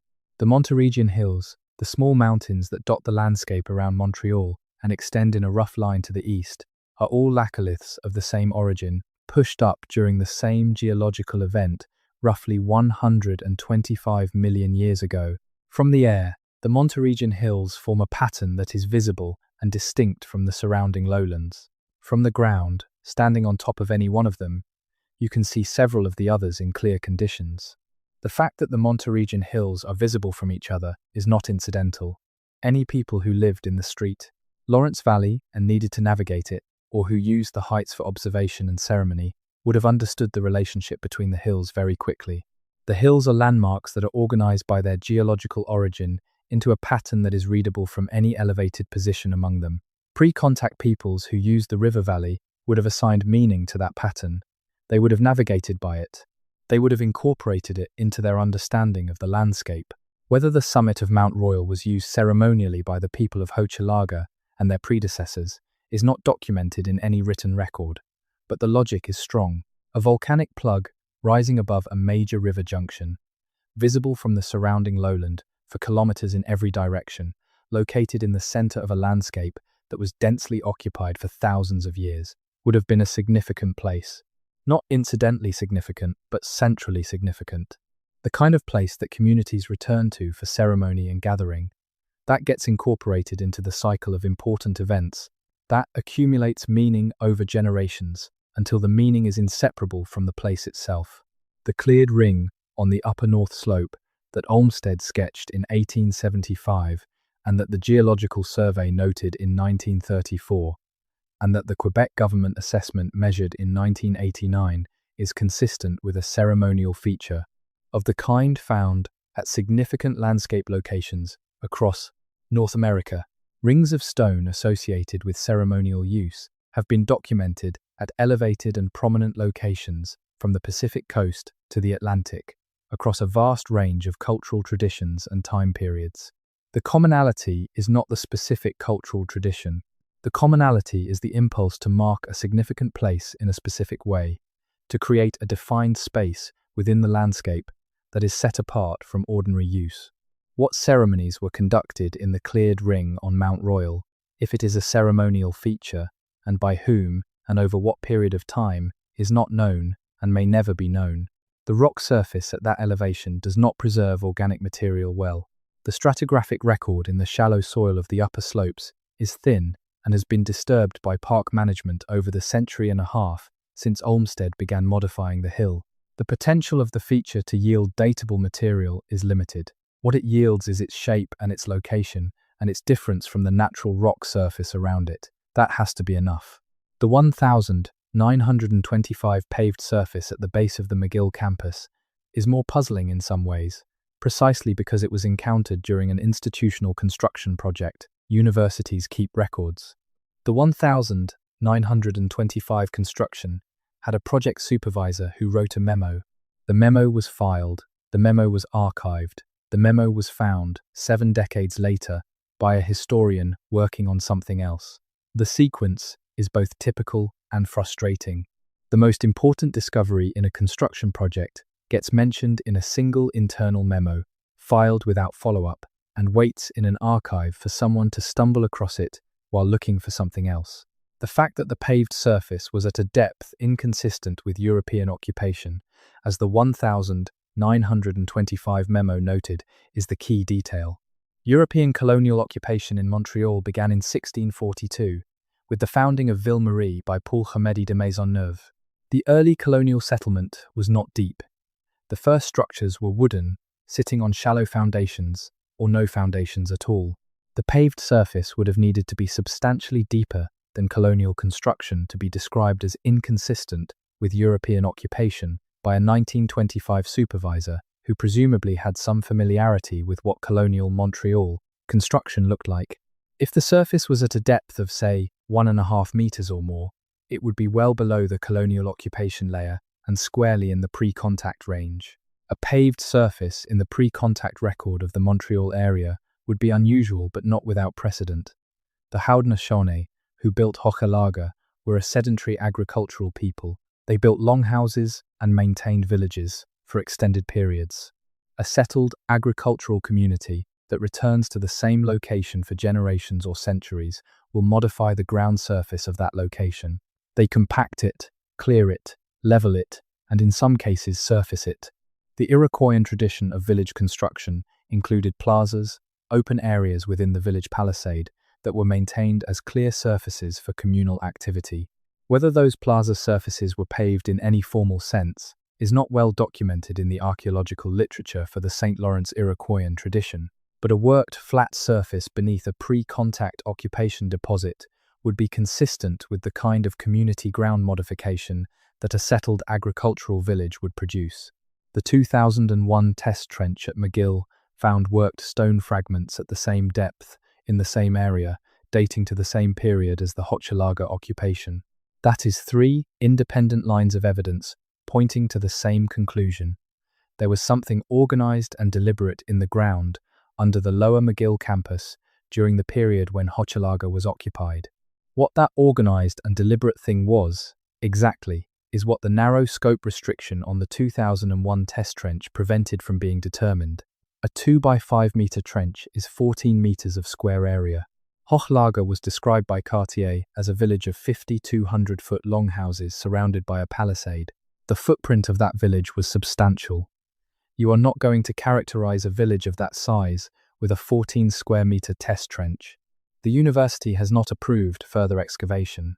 The deeper story of Hochelaga's disappearance is entangled with the story of a population transition that reshaped the St. Lawrence Valley in the late prehistoric and early contact periods. The St. Lawrence Iroquoians, the people who built Hochelaga and the other large Iroquoian villages along the river, were not the same people as the Haudenosaunee Five Nations to the south, though they were linguistically and culturally related. The St. Lawrence Iroquoians occupied the river valley and the islands and the northern shore of Lake Ontario and Lake Erie in a series of large palisaded agricultural villages. When Cartier visited in 1535, those villages were present and populated. When Champlain arrived in 1603, they were gone. The people who had built and maintained those villages for generations had vanished from the river valley in the intervening 70 years. The most common explanations for the disappearance of the St. Lawrence Iroquoians involve a combination of factors: raiding by the Five Nations Haudenosaunee from the south, epidemic disease running ahead of sustained European contact, internal conflict, environmental stress, and the complex interplay between all of these.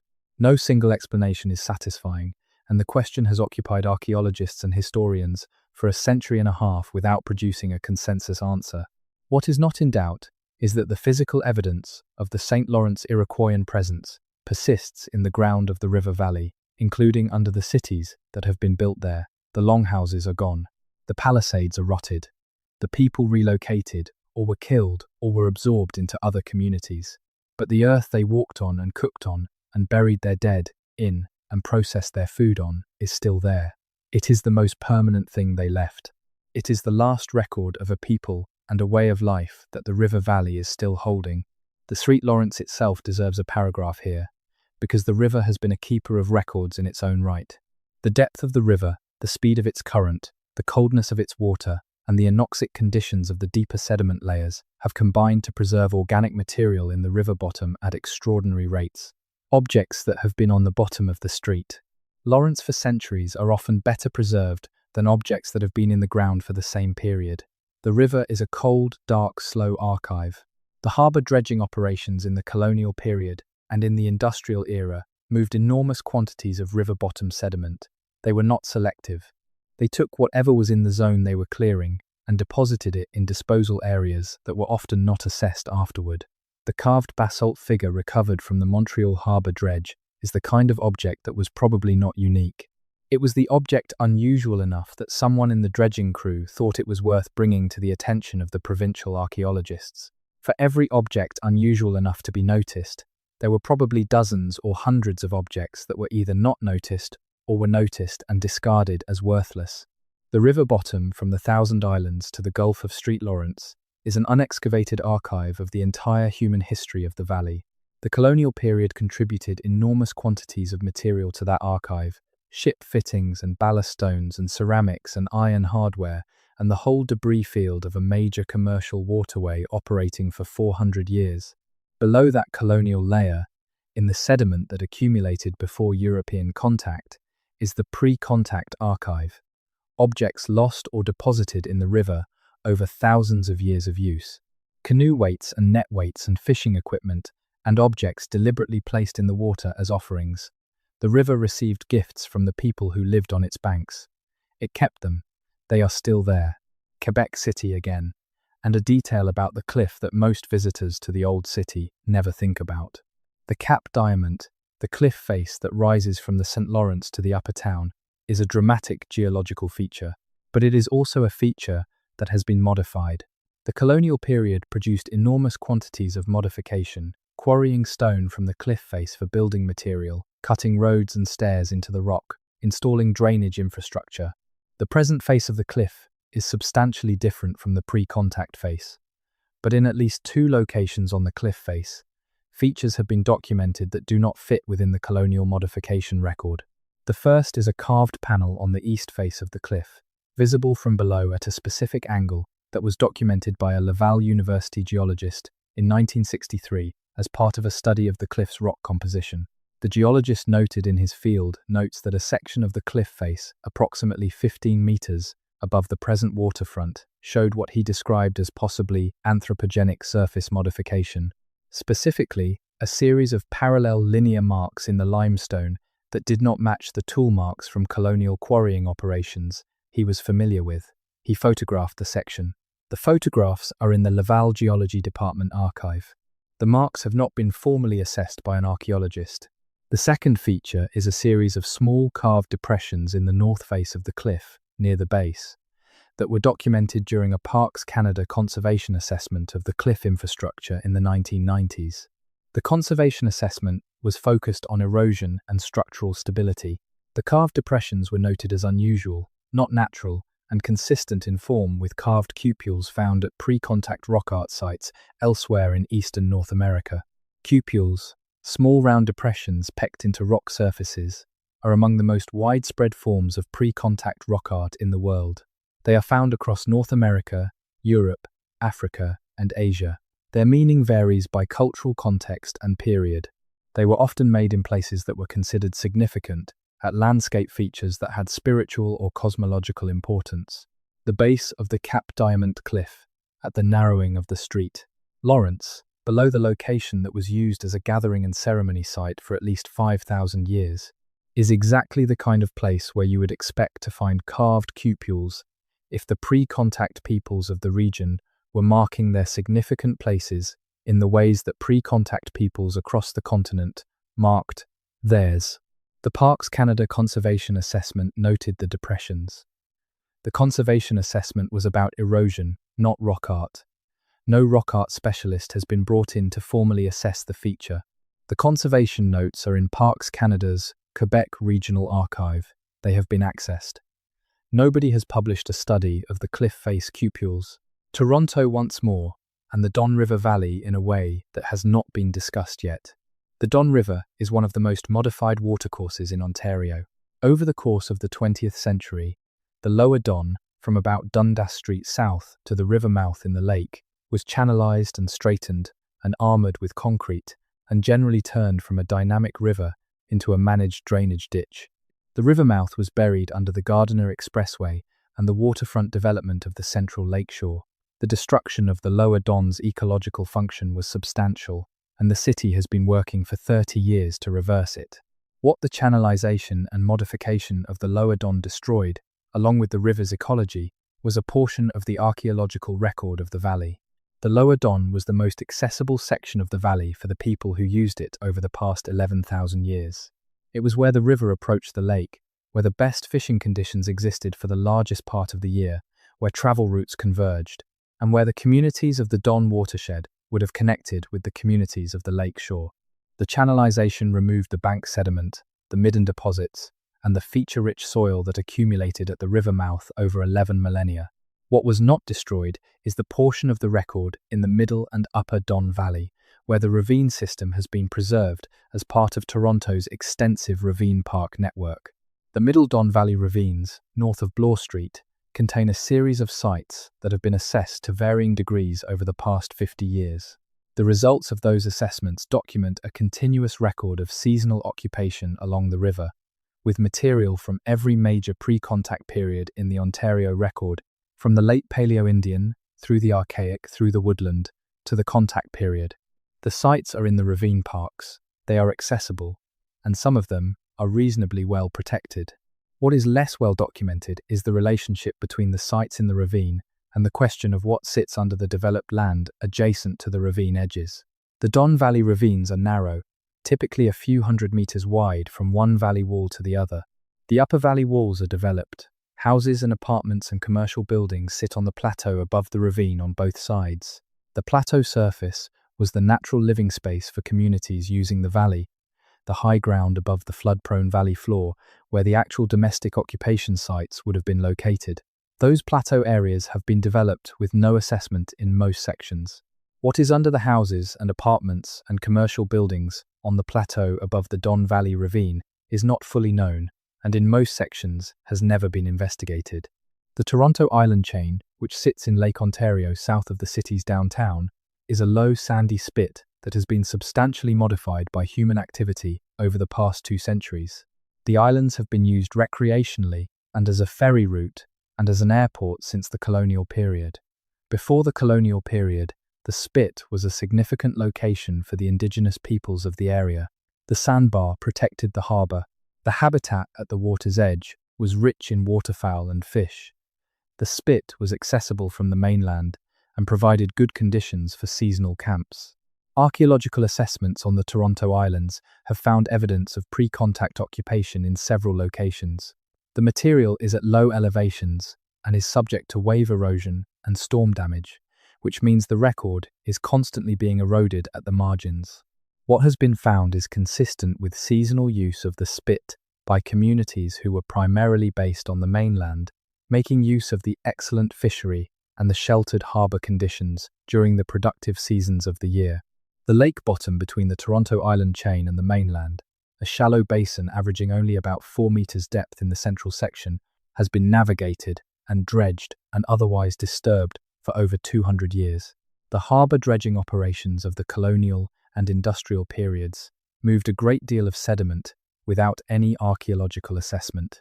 The lake bottom in the harbour zone is a historical archive that has been repeatedly disturbed without documentation. What is in it below the colonial and industrial layers has not been systematically investigated.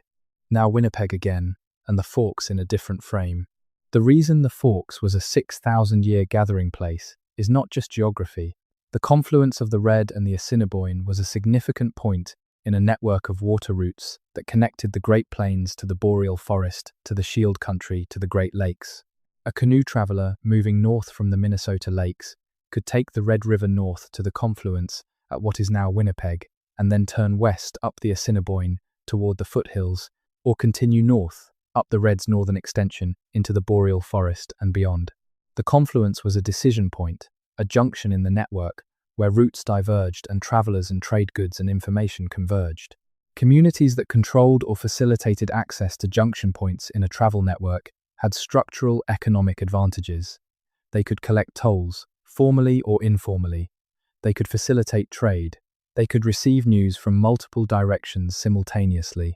They could accumulate the material resources and the social relationships that came with being the centre of a network. The Forks was exactly that kind of place.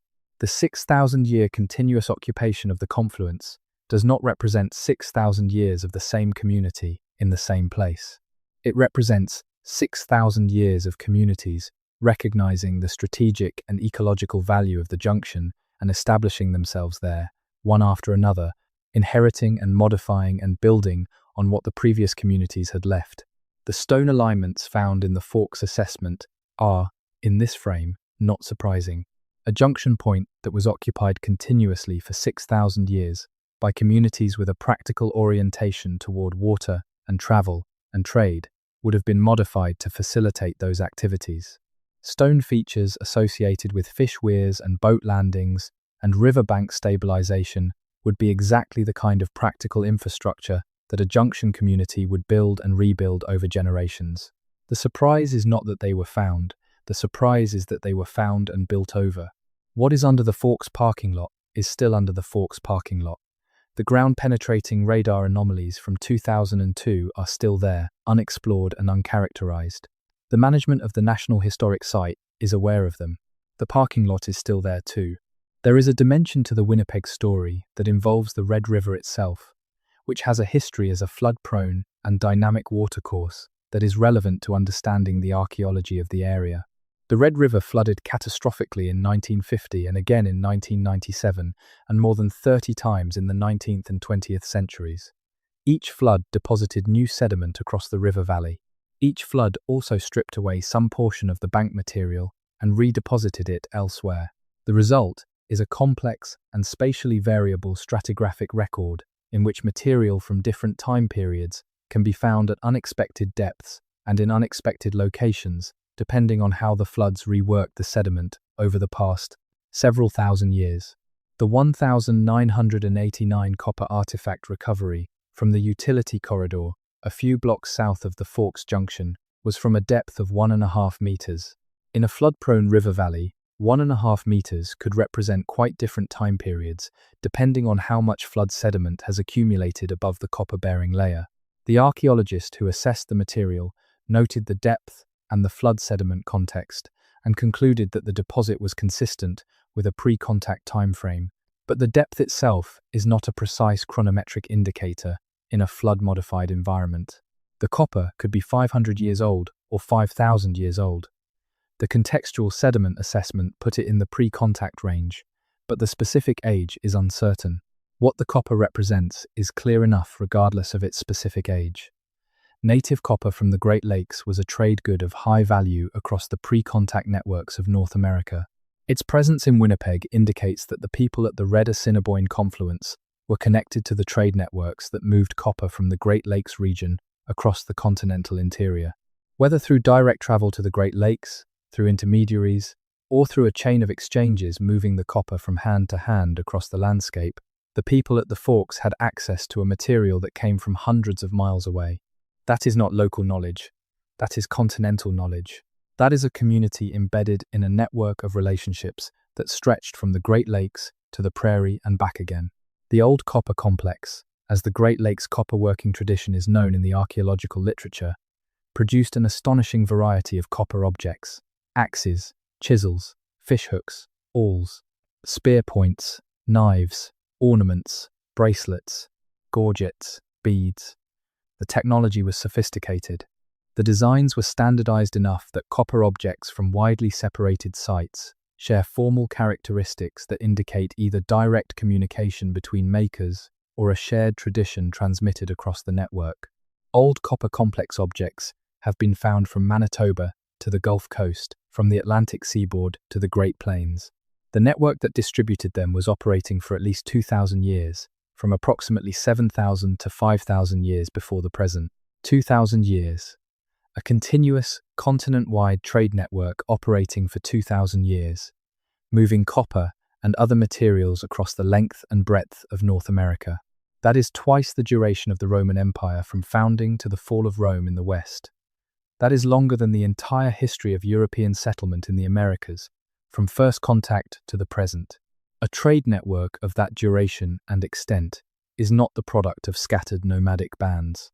It is the product of organized communities with maintained relationships, reliable communication, shared conventions of exchange, and the institutional memory to sustain all of these across generations. The copper that turned up in the Winnipeg utility trench in 1989 is a fragment of that network. It is a small piece of the evidence that the landscape of what is now Canada was, for thousands of years, not a collection of isolated communities eking out a marginal existence in a vast wilderness. It was a network, a populated, organized, communicating, trading network of communities whose relationships with each other and with the land they managed were as complex and durable as any network in human history. That network was disrupted by the colonial period. The trade routes were modified by the fur trade's demands, and then eventually superseded by the colonial commercial infrastructure. The communities that had maintained the network were displaced, reduced, reorganized, and in some cases, destroyed by disease and violence, and the colonial legal systems that removed their land base and their governance structures. The network was broken, but the evidence of it is in the ground. The copper in the Winnipeg utility trench, the stone alignments at the Forks, the 6,000-year occupation sequence in the assessment reports. The ground keeps the record. Back to Vancouver, and the False Creek area in more detail. False Creek's transformation over the 20th century is one of the more dramatic examples of environmental modification in Canadian urban history. In 1890, False Creek was a substantial tidal inlet reaching well into what is now the commercial core of the city, with a shoreline that was fringed with marsh and backed by forest, providing habitat for fish and birds and the full range of the coastal ecosystem. The Musqueam, Squamish, and Tsleil-Waututh peoples had been harvesting that ecosystem for thousands of years, using the creek for clamming and fishing, and as a sheltered access point to the broader waters of English Bay and Burrard Inlet. By 1920, the eastern end of False Creek had been filled, and the south shore was lined with industrial operations. By 1950, the inlet had been reduced to roughly half its original extent. By 1980, the industrial period was ending. The south shore was being cleared for redevelopment, and the midden deposits that had survived under the industrial fill on the south shore were being encountered by construction equipment. The nature of a midden deposit makes it simultaneously easy to destroy and impossible to fully replace once destroyed. A midden accumulates slowly, a few centimeters of shell and bone and organic debris per generation of use, building up layer by layer in a sequence that records the activities of the community using the site across time. Each layer contains information about what was being eaten, what tools were being used, what the local environment was like, and what people were doing on that spot. A midden deposit 4 meters thick, covering 4,000 years of occupation, contains thousands of years of data about community life that is irreplaceable. What happened on the south shore of False Creek during the 1970s and 1980s redevelopment was a partial salvage of that data and a partial destruction of it. The archaeological assessments that were conducted quickly, with limited resources, ahead of development timelines that did not wait for archaeology. Some of the midden was excavated and analysed. A great deal of it was not. The condominiums and recreational facilities on the south shore of False Creek were built on what remained, and what remained is still there, under the buildings, preserved by the construction fill that was placed over it when the buildings were built. There is a specific section of the South Shore Midden, near the western end of the False Creek development, where the assessment reports from the 1980s note an unusual deposit within the midden sequence. At a depth of approximately 2.5 meters within the midden, which corresponds to a date of approximately 3,000 years before the present, based on the radiocarbon dates obtained from the overlying and underlying material, the excavators found a layer of concentrated charcoal and fire-cracked rock that was distinct from the normal food processing debris of the midden. The layer was interpreted as a possible large communal cooking feature, consistent with the kind of food preparation associated with community feasts or gatherings. The layer was extensive, extending to the edges of the excavation area in 2 directions, and was substantially thicker and more concentrated than the normal cooking debris of the midden. A communal feast feature 3,000 years old in a midden that was already 4,000 years old at that point tells you something about the scale and organization of the False Creek community in the middle of its occupation. Sequence. The people who were using False Creek 3,000 years ago were capable of organizing a communal event large enough to generate a distinct archaeological feature within their midden. That is not subsistence camping. That is community governance, organized food production, and the mobilization of social relationships into a collective event. The BC Place Stadium pile driving incident is worth returning to in this context. The stadium was built on the north shore of False Creek, directly across the inlet from the South Shore midden sites. If the North Shore was being used by the same community that was leaving midden deposits on the South Shore, it would be expected to have its own occupation record. The North Shore of False Creek was not assessed to the same degree as the South Shore because the industrial occupation of the North Shore was more intensive and of longer duration, which means the pre-contact record on the North Shore was more deeply buried and more disturbed by the time any assessment was conducted.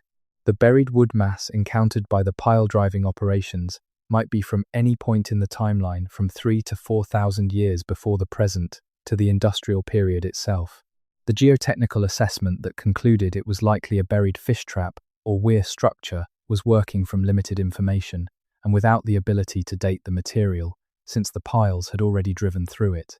What is not in dispute is that the North Shore of False Creek was used by people before the industrial period. The South Shore midden demonstrates that the community using the inlet was substantial and organized. A community of that size would not have confined its activity to one shore of a tidal inlet. Both shores were used, The North Shore evidence is buried more deeply and is less accessible, but it is there. Victoria's harbour dredging history adds another dimension to the coastal picture. The Lekwungen winter village at the harbour site was not a small seasonal camp. It was a substantial, established community with permanent winter houses, organised food storage, and the social structures required to manage a large community through the Pacific coastal winter. When James Douglas noted the good agricultural potential of the site in 1843, he was looking at a landscape that the Lekwungen had been managing for their own purposes for generations. The clearings he saw were not natural. The productive estuary at the harbour mouth was not unmanaged. The landscape had been shaped by the people who lived in it. The carved basalt head from the Victoria Harbour dredge is an interesting object for several reasons beyond its anomalous cultural attribution. Basalt of the type used for the carving is found in specific geological formations in British Columbia, primarily in volcanic zones inland from the coast. Getting basalt to the Victoria Harbour area in the pre-contact period required either travel to the source or trade connections that brought the material to the coast. The object's carving style, which did not match any of the known Northwest Coast traditions, raises the question of whether it was made locally by people using imported material, made at the source and traded to the coast, or made by travellers passing through the area.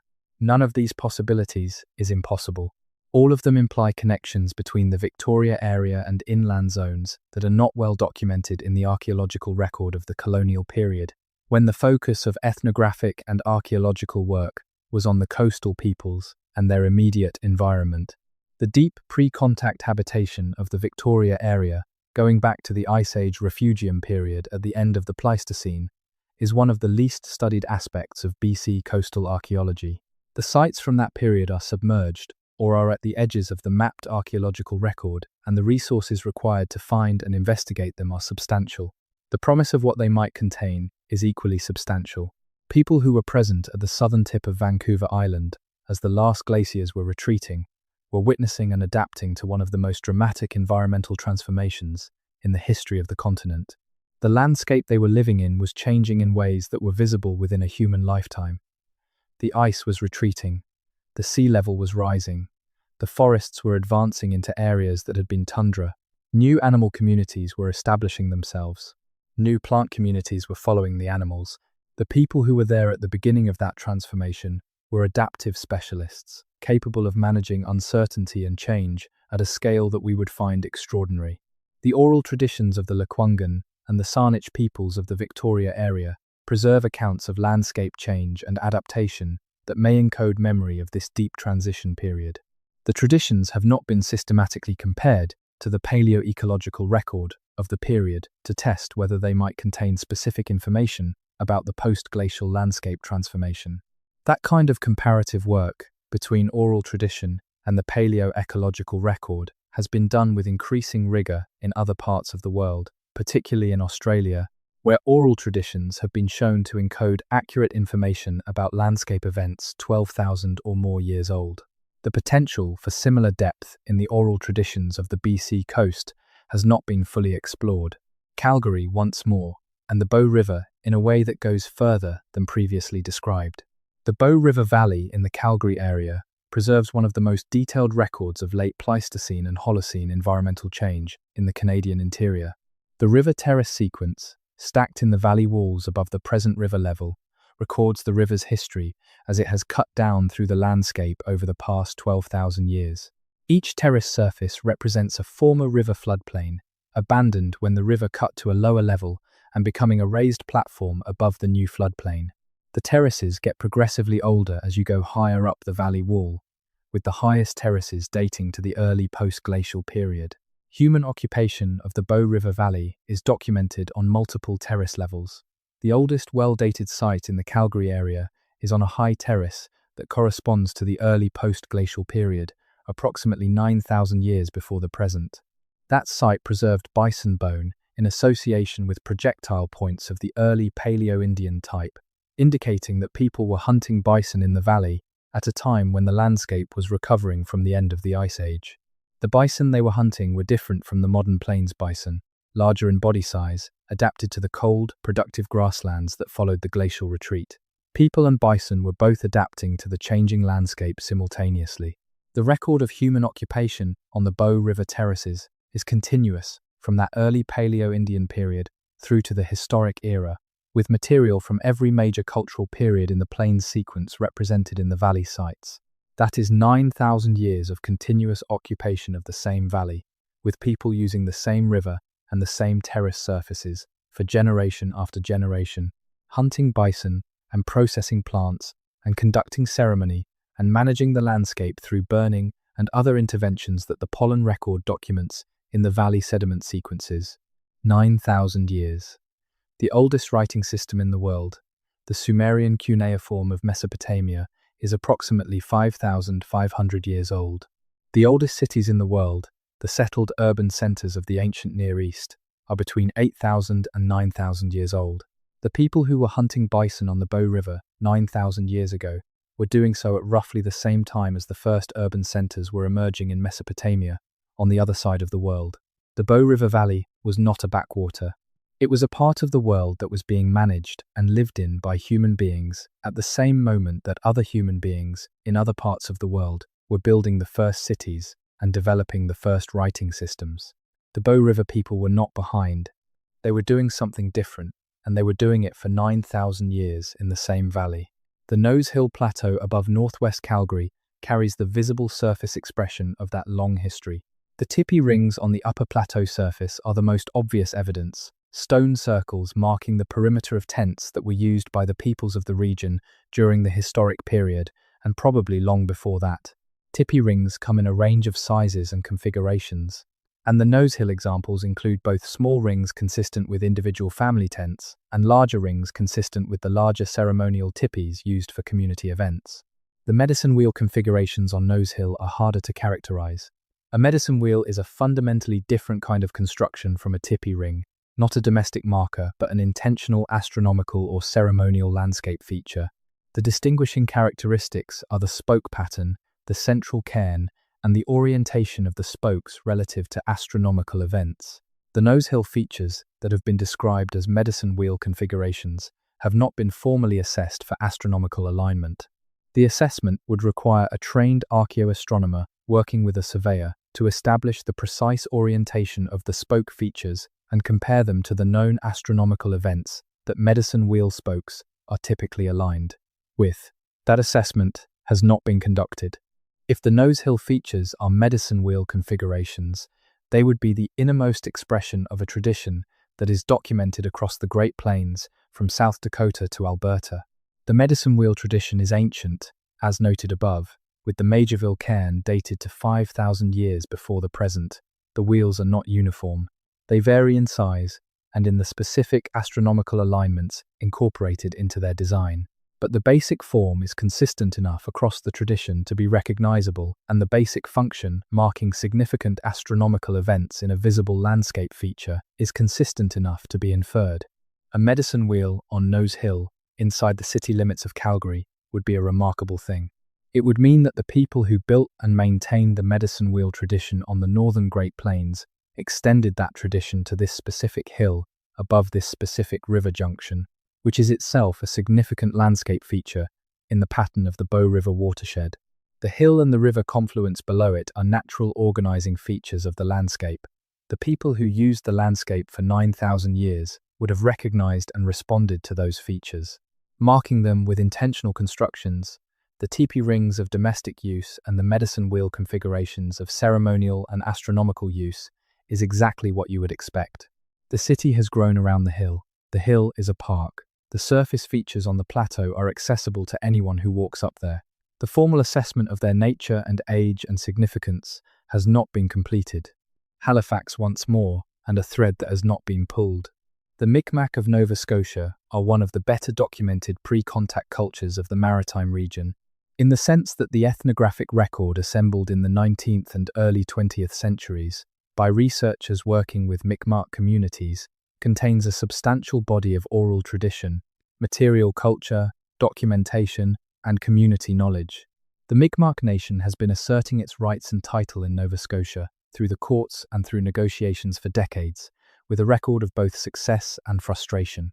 What the colonial settlement of Halifax did to the Mi'kmaq is not a question with a comfortable answer. The founding of the British colony was explicitly hostile to the Mi'kmaq, who were British allies by treaty before the 1749 founding and enemies of the colonial project by the nature of that project's land requirements. The Mi'kmaq were displaced from the Halifax Peninsula in a process that involved violence, treaty pressure, smallpox, and the simple geographic fact of colonial occupation. The displacement was not completed quickly or cleanly. Mi'kmaq people were present in and around Halifax throughout the colonial period, and Mi'kmaq communities on the Nova Scotia mainland are present today. The pre-contact landscape of the Halifax Peninsula before the colonial period included Mi'kmaq place names for every feature of the harbour, the inlets, the hills, and the shoreline. Those names encoded information about the landscape, its resources, its seasonal patterns, its dangers, and its history. The colonial naming system replaced the Mi'kmaq names in the official record, and the Mi'kmaq names survive primarily in oral tradition and in the academic and community records that have been assembled over the past century. Some of the Mi'kmaq names for features of the Halifax area have been recovered and are in use again, a process of toponym restoration that is part of the broader work of cultural revitalization. The Citadel Hill prominence in Mi'kmaq terms was not primarily a military fortification site. It was a landmark in a landscape that had been used for thousands of years, a high point that offered visibility across the harbour and the surrounding country. The Mi'kmaq word for the hill, or for the prominent rock on its summit, has not been recovered in a form that is clearly attributable to pre-contact usage. The colonial record replaced the Mi'kmaq nomenclature early and thoroughly in the Halifax area, given how central the Halifax Peninsula was to the colonial project. What the hill was used for before the colonial period, the specific ceremonies or activities or observations that happened there over the thousands of years of Mi'kmaq and pre-Mi'kmaq presence, is not documented in the available record. The archaeological work that has been done on the hillside has been limited in scope and focused on the colonial-era fortification layers. The pre-contact deposits below the fortification layers have not been systematically investigated. The story of the Halifax explosion and the ground disturbance it created deserves a specific note. The explosion on the 6th of December 1917 occurred in the Narrows, the passage between the Dartmouth shore and the Halifax shore that connects the Bedford Basin to the main harbour. The ship, the Mont Blanc, was carrying a cargo of explosives, including TNT and picric acid and benzene. When it caught fire and exploded, the blast wave travelled outward in all directions, destroying the Richmond district of Halifax on the northern Halifax Peninsula and causing damage across the harbour and into Dartmouth. The explosion and the subsequent fires, and the relief effort and the rebuilding all involved substantial ground disturbance over a large area of the northern peninsula. The Richmond district was essentially levelled, and the clearance of the debris field and the rebuilding of the neighbourhood in the years after 1917 moved large quantities of material without any systematic documentation. In the context of the colonial heritage of the area, this is a significant loss of potential information, since the Richmond district occupies ground on the northern peninsula that would have been within the regular use area of the Mi'kmaq community on the Halifax harbour over the pre-contact period. Whether any pre-contact deposits were disturbed or exposed during the post-explosion clearance and rebuilding is not known because nothing was systematically recorded. The priority was rebuilding a city that had been partially destroyed. That is a reasonable priority. The result is that a portion of the ground record of the Halifax Peninsula was disturbed in 1917 to 1920 without documentation, at a time when archaeological documentation of this kind was not a standard part of any urban construction or clearance project. The Mi'kmaq heritage of the Halifax Peninsula is a subject that is being increasingly addressed in the context of the city's reconciliation efforts and the broader national conversation about Indigenous rights and title. The work of recovering the pre-contact record of the peninsula through archaeological assessment and oral tradition research and place name recovery is ongoing. The ground still has things in it. The harbour still has things in it. The record is not complete and may never be complete, but it is being assembled, piece by piece, in ways that were not possible or prioritised 50 years ago. Ottawa once more, and a subject that connects several threads. The Ottawa River, the Kichi Sibi of the Algonquin, is the largest river in the Great Lakes-St. Lawrence watershed after the Great Lakes themselves. It drains an enormous area of the Canadian Shield, collecting water from hundreds of tributaries across Quebec and Ontario and delivering it to the St. Lawrence east of Montreal. For thousands of years, the river was the principal travel route connecting the St. Lawrence Valley to the interior of the Shield country, and from there to the boreal forest and the subarctic. The Algonquin people, whose traditional territory encompasses the Ottawa River watershed on both sides of the Quebec-Ontario border, have been on that river for at least 8,000 years by the archaeological record, and probably much longer. The Algonquin were the people the French encountered when they first travelled the river in the early 17th century. They were knowledgeable, mobile, well-organised, and they had relationships with the Huron-Wendat to the west and the Haudenosaunee to the south that were complex and managed by diplomatic protocols of considerable sophistication. The Algonquin have been engaged in land claims negotiations with the federal and provincial governments for decades. Their title to the land on which Ottawa sits has never been formally extinguished by treaty. The federal government and the Ontario and Quebec governments acknowledge this fact, and the negotiations, the Algonquin and Anishinaabe Treaty negotiations, have been ongoing. The capital of Canada sits on unceded Algonquin territory. This is not a disputed historical claim. It is an acknowledged fact that is the subject of live negotiations. What is in the ground under Ottawa reflects that history. The Algonquin were not the only people who used the Ottawa River watershed, but they were the people who were there when the Europeans arrived and who have maintained a continuous presence in the watershed since. The archaeological record of their presence is distributed across the watershed in hundreds of sites, from the river's headwaters to its mouth. The sites in the Ottawa area include some of the most significant pre-contact sites in the region. The Rideau River mouth, where the Rideau joins the Ottawa just below the present location of the Parliament buildings, was one of the most important gathering points in the watershed. The junction of the two rivers provided access to both the main Ottawa River route and the Rideau watershed, which connected south to the Kingston area and Lake Ontario. A community controlling or facilitating movement through that junction would have had the same structural advantages that the Forks community had in Winnipeg, for the same reasons. The junction was a network node. The archaeological assessment work that has been done in the immediate Ottawa area, in the context of construction projects and heritage assessments over the past several decades, has consistently found pre-contact material in the river margins and in the elevated areas above the river confluence. The material covers the full range of pre-contact periods in the Ontario-Quebec record, from the early Archaic through the woodland to the contact period. The occupation of the Ottawa area by Algonquin and predecessor peoples is continuous across the archaeological record. The Parliament Hill escarpment passage noted in the 1860s construction records fits into this context. The Algonquin used the limestone bedrock of the Shield country for a variety of purposes, including quarrying chert for toolmaking, sheltering in natural cave features, and potentially modifying rock surfaces for ceremony or practical use. Whether the passage under Parliament Hill was Algonquin in origin, or earlier, or from some other period, is not determinable from the brief description in the 1860s construction record. What is clear is that it was there before the Parliament buildings, and that it was cut into the limestone by human effort. The Rideau Canal itself, built by the British military between 1826 and 1832, is now a UNESCO World Heritage Site.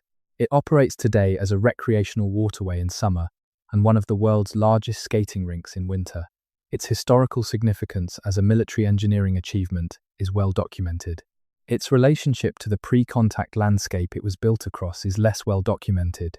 Colonel John By, the Royal Engineer who built the canal, was building through territory that the Algonquin knew well and had used for generations.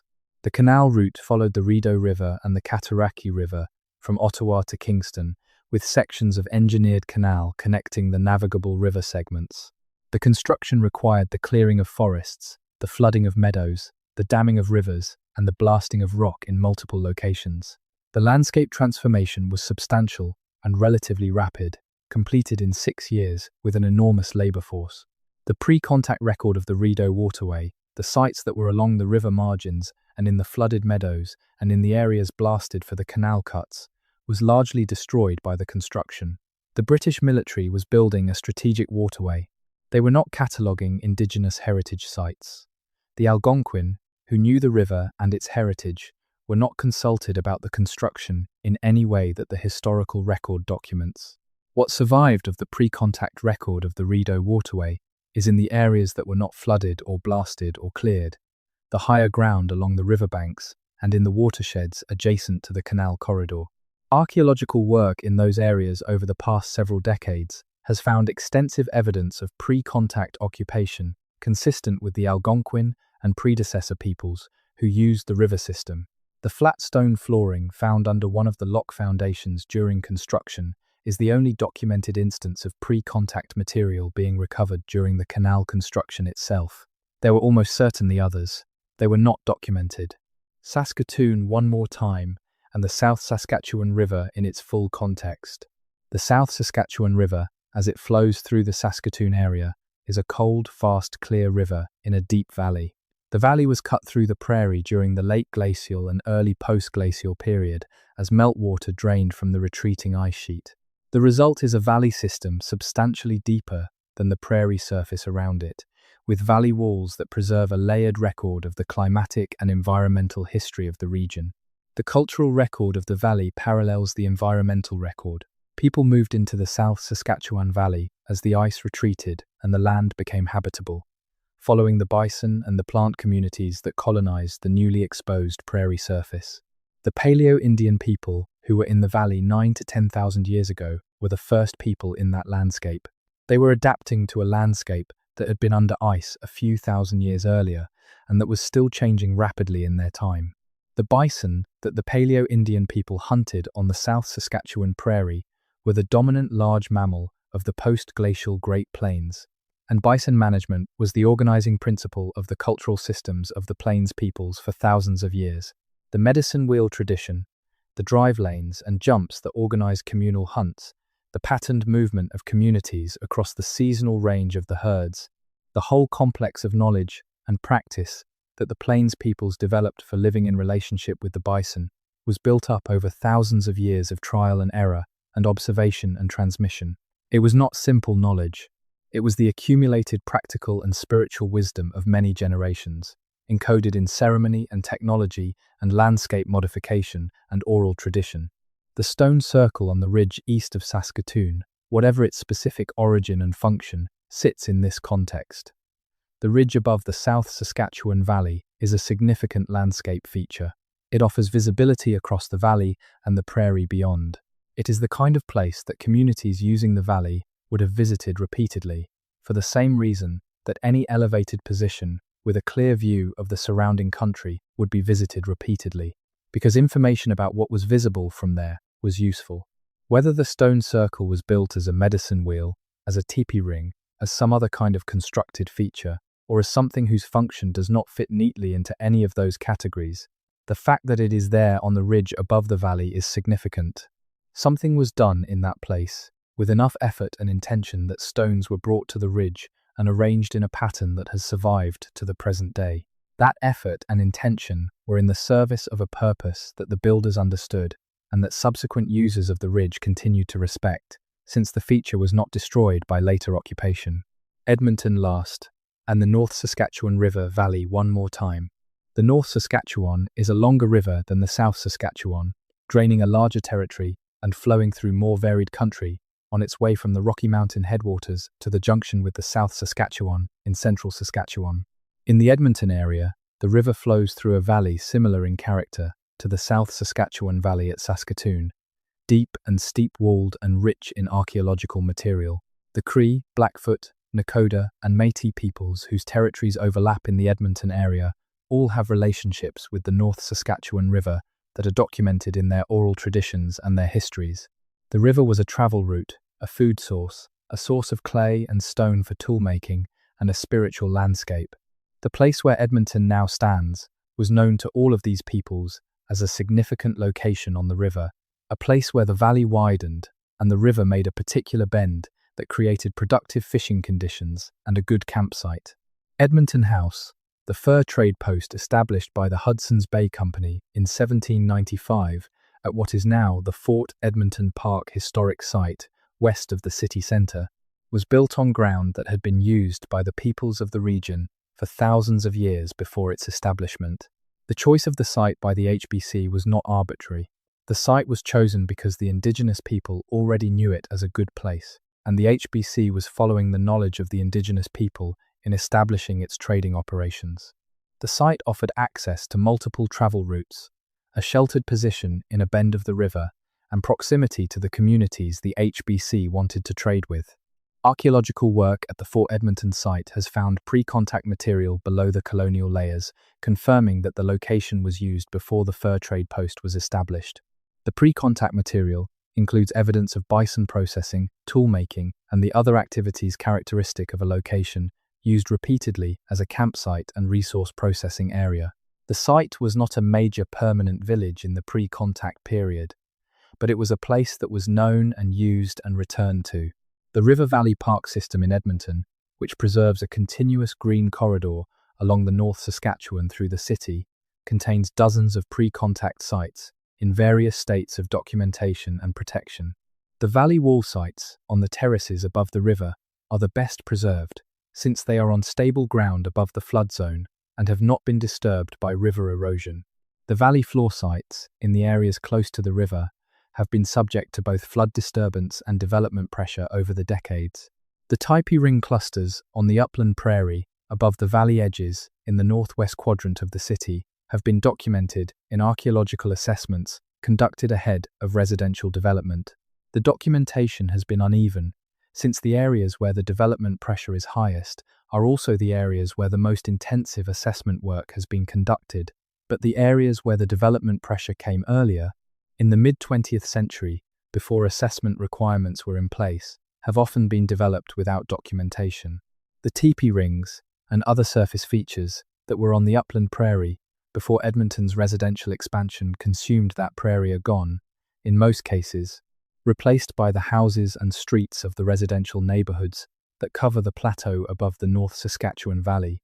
What is in the ground under those residential neighbourhoods, in the deeper pre-contact levels below the disturbed surface, is not known in most sections. The tippy rings that were visible on the surface were destroyed by construction. Whether the activity that left those tippy rings also left other evidence at depth in the pre-contact occupation deposits below the surface has not been investigated in most of the affected areas.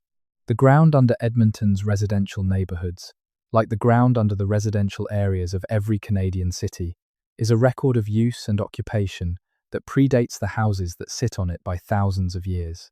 The houses are recent, the ground is old, and in the space between those two facts, the full depth of Canadian history waits, in the dark, below the foundations, for whoever has the patience and the resources and the will to go and look.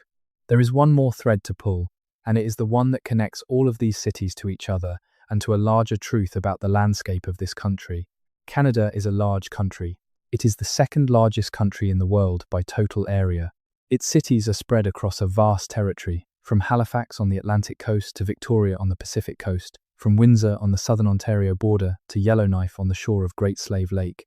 The distance between Halifax and Victoria is approximately 6,000 kilometres. The distance between Windsor and Yellowknife is approximately 4,000 kilometres. These are continental distances. The pre-contact peoples of Canada were not confined to small local territories.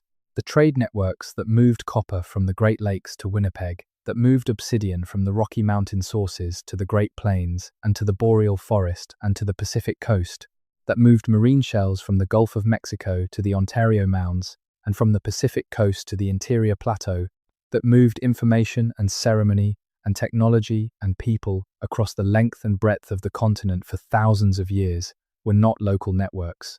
They were continental networks.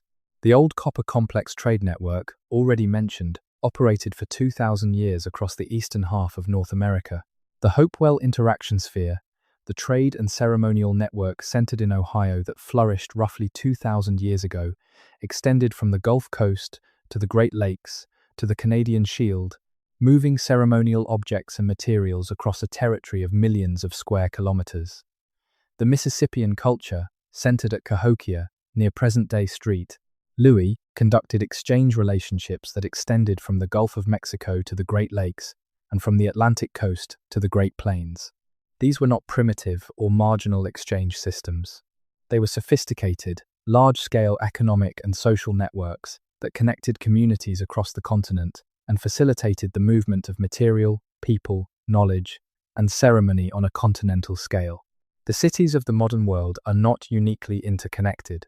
They are recent heirs to a tradition of interconnection that predates them by thousands of years. What the ground under Canada's cities preserves is the local expression of that continental story. The Montreal harbour figure made of non-local basalt, the Winnipeg copper from the Great Lakes, the Vancouver midden with its evidence of 4,000 years of organised community life, the Quebec City hearths at 5,000 years depth, the Toronto stone pavement at 4 metres, the Calgary tipi rings on the urban hilltop, the Halifax midden under the waterfront, the Ottawa River Junction with its 6,000-year occupation sequence. Each of these is a local instance of the continental story. Each of them is a point in the network, a moment in the long arc of human life on this land, preserved in the ground under the city that grew over it, waiting to be found and documented and understood. The cities did not begin with the colonial period. The cities began with the first people who recognized that a particular location in the landscape had advantages that made it worth holding, worth returning to, worth building on. Those people may have arrived tens of thousands of years ago. They were certainly here by 12 to 15,000 years ago, at minimum. They built their knowledge of the landscape over thousands of years, and they encoded that knowledge in every feature of their lives, in the names they gave to places, and the paths they walked, and the structures they built, and the food they stored, and the things they made, and the ceremonies they conducted, and the things they buried, and the things they placed in rivers, and the things they left on ridge tops, and the things they built under riverbanks. That knowledge is in the ground. The cities grew over it. The cities did not erase it. The ground kept it. The ground keeps everything, given enough time and the right conditions. Stone keeps better than wood. Wood keeps better than bone in the right sediment. Bone keeps better than organic fiber. But even organic fiber, in the right anaerobic conditions, in the cold dark of a waterlogged deposit or a permanently frozen layer of permafrost, can survive for thousands of years. The ground is a patient keeper.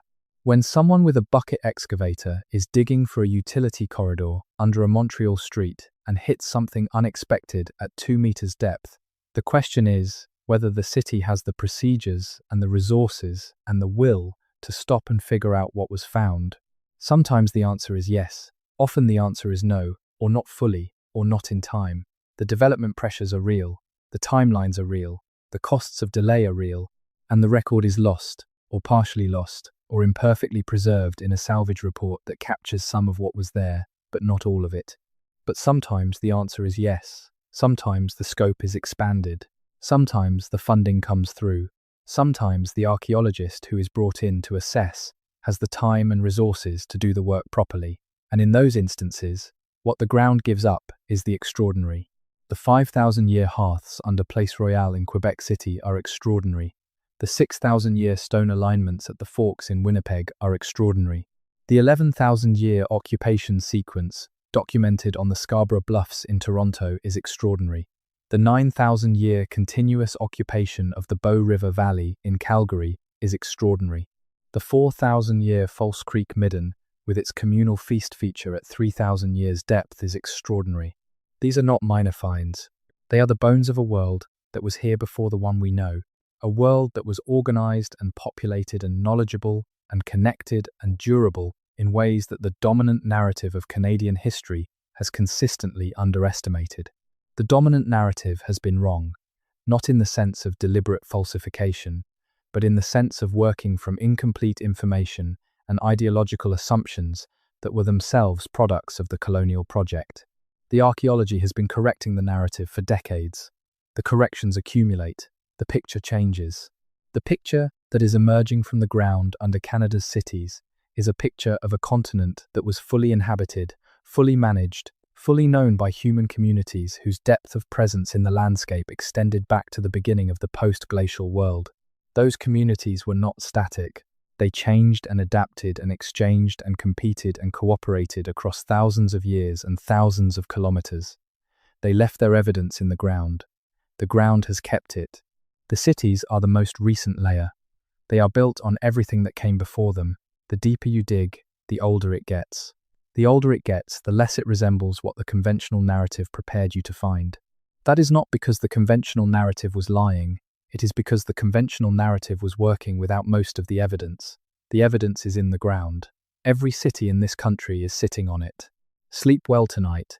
Tomorrow the cities will still be there, and underneath them, unchanged by the day above, the ground will still be doing what it has always done, keeping the record, waiting for someone to come and look.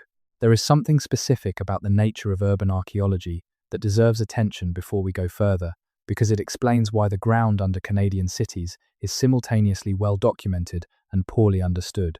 Urban archaeology is different from archaeology at a remote site in a fundamental way. At a remote site, you can take your time. You can open a trench and leave it open for a season, while you excavate and sample and document at the pace the material requires. You can come back the following year. You can bring in specialists to examine specific features before they are disturbed. The site is not going anywhere. Under a city, the site is going somewhere. It is going under a foundation, or a utility corridor, or a road resurfacing project, or a transit tunnel. The window for assessment is defined by the construction schedule, which is defined by the project budget, which is defined by an economic logic that has nothing to do with the depth of the archaeological record under the building that is about to be built. The archaeologist who is brought in to do a pre-construction assessment is working on the developer's timeline, with the developer's budget, and with the understanding that the construction is going to happen regardless of what the assessment finds, unless the assessment finds something of sufficient magnitude to trigger regulatory intervention. In Canada, the threshold for regulatory intervention varies by province and territory and by the nature of the site. Sites designated as provincial or national historic sites receive a higher level of protection than undesignated sites. Sites on Indigenous traditional territories may receive additional protection under land claims agreements or consultation requirements. But the general framework is one in which development proceeds by default and archaeology intervenes to document what it can within the window provided. The result is a body of archaeological knowledge about Canadian cities that is real and substantial, but that is also necessarily incomplete. Every assessment that has been conducted has found something. The finding rate, the proportion of pre-construction assessments that encounter cultural material of pre-contact origin, is high enough in most Canadian cities to indicate that the ground is broadly occupied and that the finds are not anomalies. They are the rule. The anomaly would be a construction project in an established Canadian city that found nothing at all. The reports from those assessments, the salvage reports and assessment reports, and site designation submissions and collection inventories are distributed across a large number of repositories. Provincial archaeological archives hold the formal assessment reports and site records. University libraries hold the academic publications that draw on the assessment data. Museum collections hold the material recovered from the assessments. Historical society archives hold the informal records, the engineer's notes, and the project correspondence, and the personal papers of the people who found things and thought they were worth preserving. No comprehensive synthesis of the urban archaeological record of Canada's major cities has been published. The data exists in pieces, in the repositories, accessible to researchers who know what they are looking for and where to look for it. A researcher in Montreal who wants to understand what has been found under that city's streets has to navigate the archive of the Ministère de la Culture in Quebec, the McGill University Library, the Montreal Museum of Archaeology and History, the personal papers of several generations of researchers at various institutions, and the informal records of construction projects going back to the 19th century. Each of these repositories holds a piece of the picture. No single place holds all of it. The synthesis of the urban archaeological record of Canadian cities is a project that has been called for in the academic literature for at least 2 decades. It has not been completed, for reasons that are primarily about funding and institutional priorities, rather than about a lack of interest. The data is there, the synthesis is missing. What a synthesis of that data would show, based on the pieces of it that have been assembled in the academic literature and in the reports of major assessments, is the picture that has been emerging through this entire discussion. A continental network of communities, organized at varying scales and connected by trade and ceremony and kinship over enormous distances, managing a landscape that was fully inhabited and fully known across the breadth of what is now Canada for a period of time measured not in centuries but in millennia.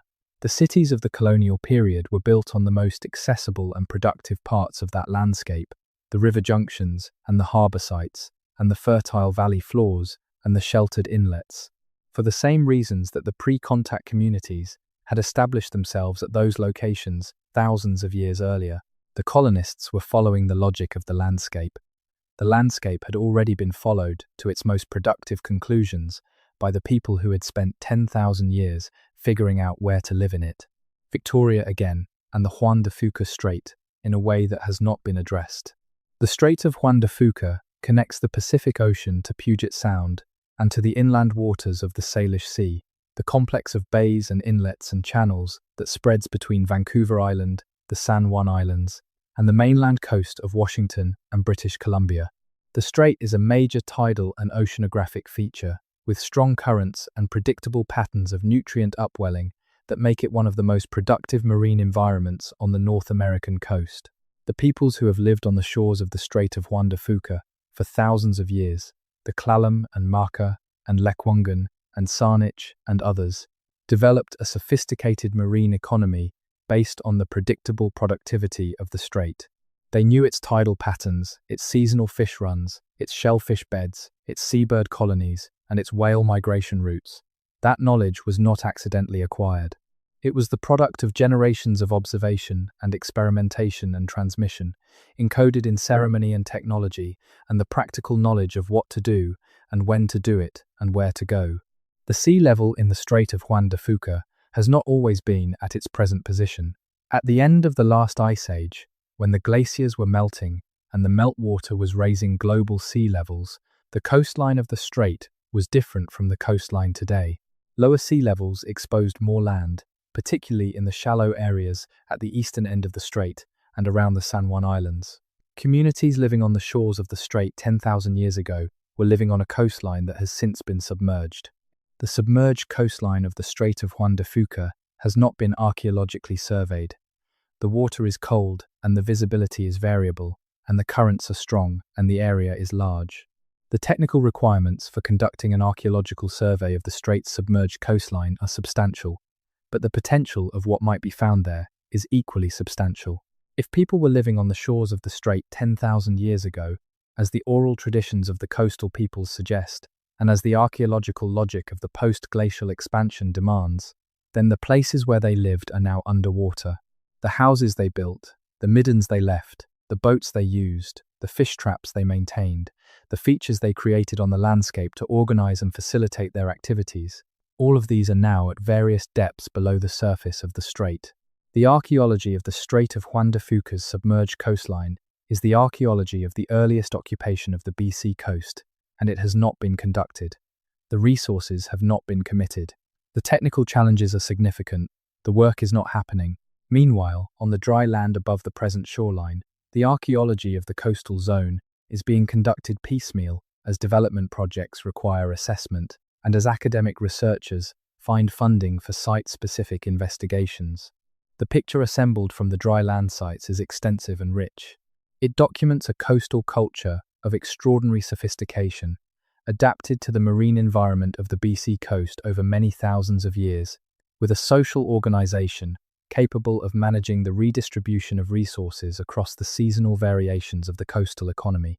The potlatch system, the formal ceremony of gift-giving and resource redistribution that was central to the governance structures of the coastal peoples, was a sophisticated economic institution that managed the movement of resources between communities across an extensive network.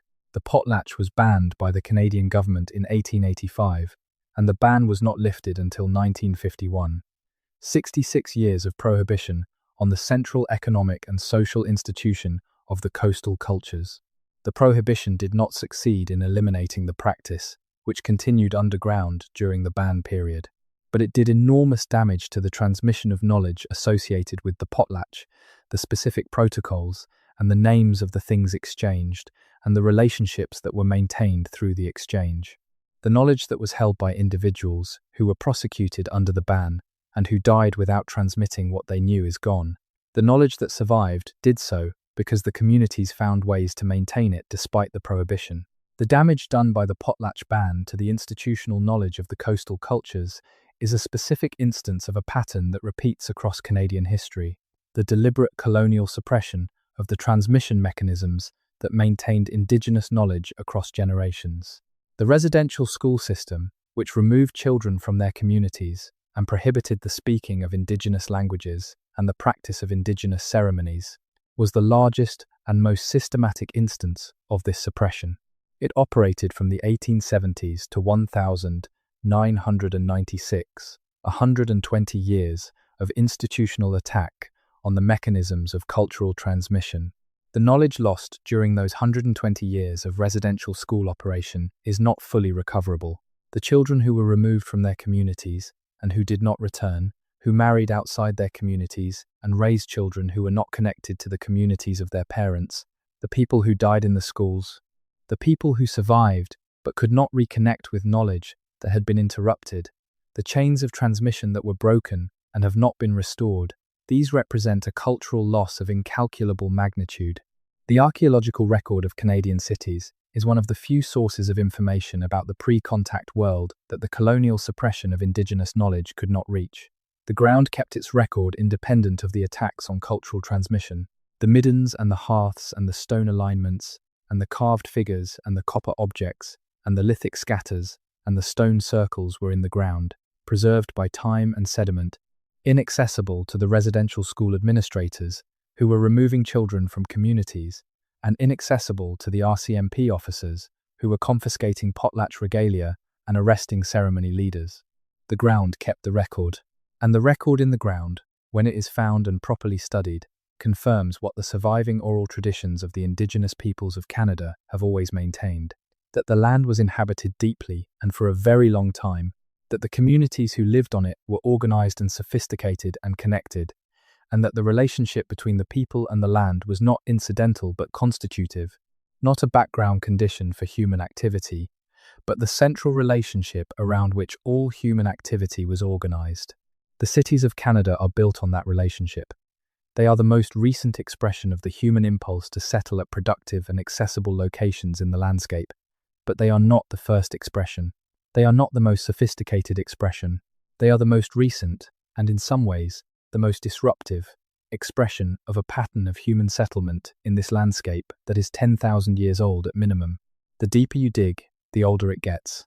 The older it gets, the more complete it is, in the sense of being a fully realized human world rather than a fragment.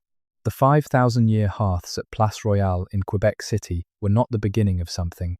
They were the middle of a story that had already been going on for thousands of years at that same location and that would continue for thousands of years after them.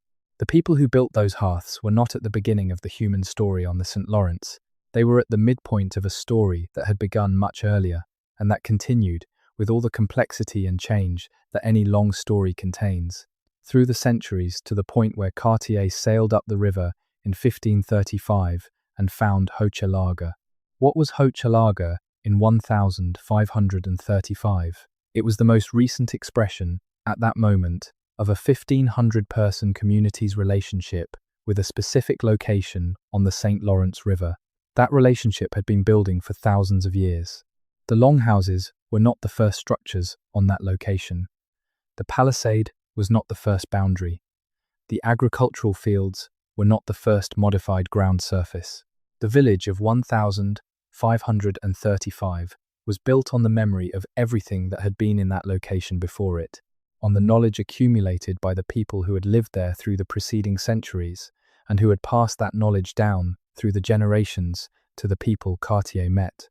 When Hochelaga disappeared between Cartier's 1535 visit and Champlain's 1603 arrival, it did not take everything with it. What it left behind was in the ground: the compacted surfaces, the post molds from the longhouse walls, the hearth features, the food storage pits, the discarded material of daily life accumulated over the generations that the village had been in that location.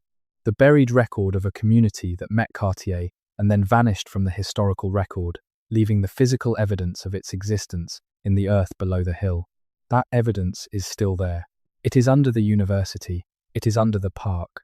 It is in the ground of a city that does not fully know what it is built on, which is the condition of every city in this country, every single one of them, built on the remnants of a world they did not create and do not fully know, a world that is still there in the ground, waiting with the patience of the geological timescale for someone to come and ask the right questions. Halifax, Montreal, Quebec City, Toronto, Winnipeg, Calgary, Vancouver, Victoria, Ottawa, Saskatoon, Edmonton, and the dozens of smaller cities and towns in between, each of them built on the same logic, each of them sitting over the same depth of human history, each of them carrying in their ground the physical record of thousands of years of the most fundamental human activity, finding a good place to live and living there and making it home. The deeper we dig, the stranger it gets. Not stranger in the sense of frightening or inexplicable, stranger in the sense of richer and deeper and more continuous than the surface suggests.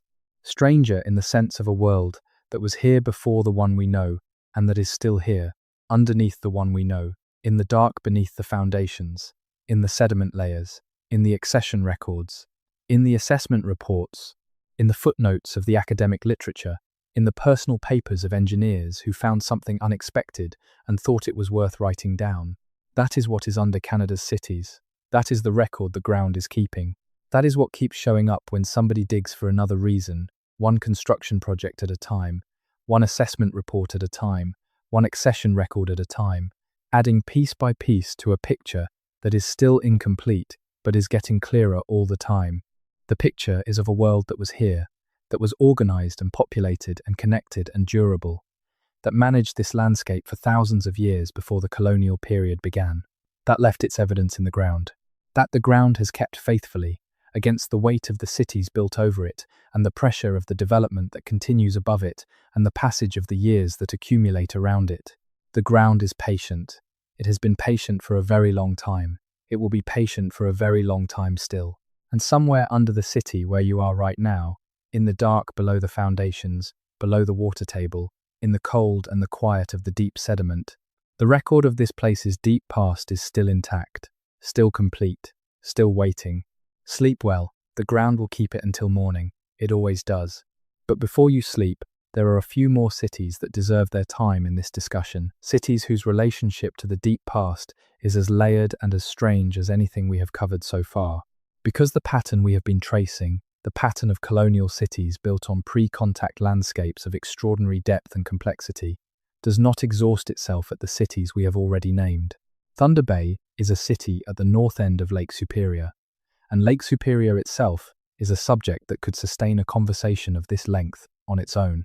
Lake Superior is the largest freshwater lake in the world by surface area. It contains 10% of the world's surface fresh water. Its average depth is 147 meters, with a maximum depth of 406 meters. It is cold, very cold, averaging 4 degrees Celsius at the surface in summer and approaching 0 at depth throughout the year. That cold, combined with the lake's depth and the low bacterial activity in the cold water, creates conditions of extraordinary preservation. Objects that enter Lake Superior under the right conditions can be preserved for a very long time. The copper on the north shore of Lake Superior is one of the most significant concentrations of native copper in the world. The Keweenaw Peninsula in Michigan and the islands in the eastern part of the lake sit on ore deposits that were known to the indigenous peoples of the region thousands of years before any European arrived. The old copper complex, the copper working tradition, already discussed in the context of the Winnipeg copper artifacts, drew its raw material primarily from the Lake Superior copper deposits. The pits and trenches where pre-contact copper miners extracted the metal are still visible on the Keweenaw Peninsula, and some of them have been dated to as early as 7,000 years before the present. The knowledge of the Lake Superior copper deposits was one of the most economically significant pieces of geographical knowledge on the continent for several thousand years. Communities that had access to the copper, or that controlled the trade routes through which the copper moved, had a structural advantage in the economy of the pre-contact world. The Anishinaabe, who were the primary people of the Lake Superior region at the time of European contact, had that access. Their relationship with the lake and its copper went back thousands of years. The north shore of Lake Superior, in what is now northern Ontario, was traversed by the Anishinaabe and their predecessors for thousands of years. The rock of the Canadian Shield along the north shore of the lake preserves some of the most extensive pre-contact rock art in North America. The Agawa rock pictographs in Lake Superior Provincial Park south of Wawa are among the most famous examples, depicting the Mishipeshu, the underwater panther that the Anishinaabe understood as the guardian of the lake, along with other figures associated with the lake's spiritual landscape. The pictographs are painted in red ochre on the granite face of the Agawa rock, accessible only by canoe in calm conditions. They are still there, they are still visited, they are still understood. The lake's spiritual significance to the Anishinaabe is not separate from its physical significance as a copper source and a fish habitat and a travel route.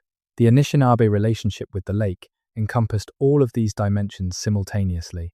The Mishipeshu, the great lynx of the deep water, was both a spiritual entity and an explanation for the lake's dangerous and unpredictable weather, its sudden storms, and its powerful currents.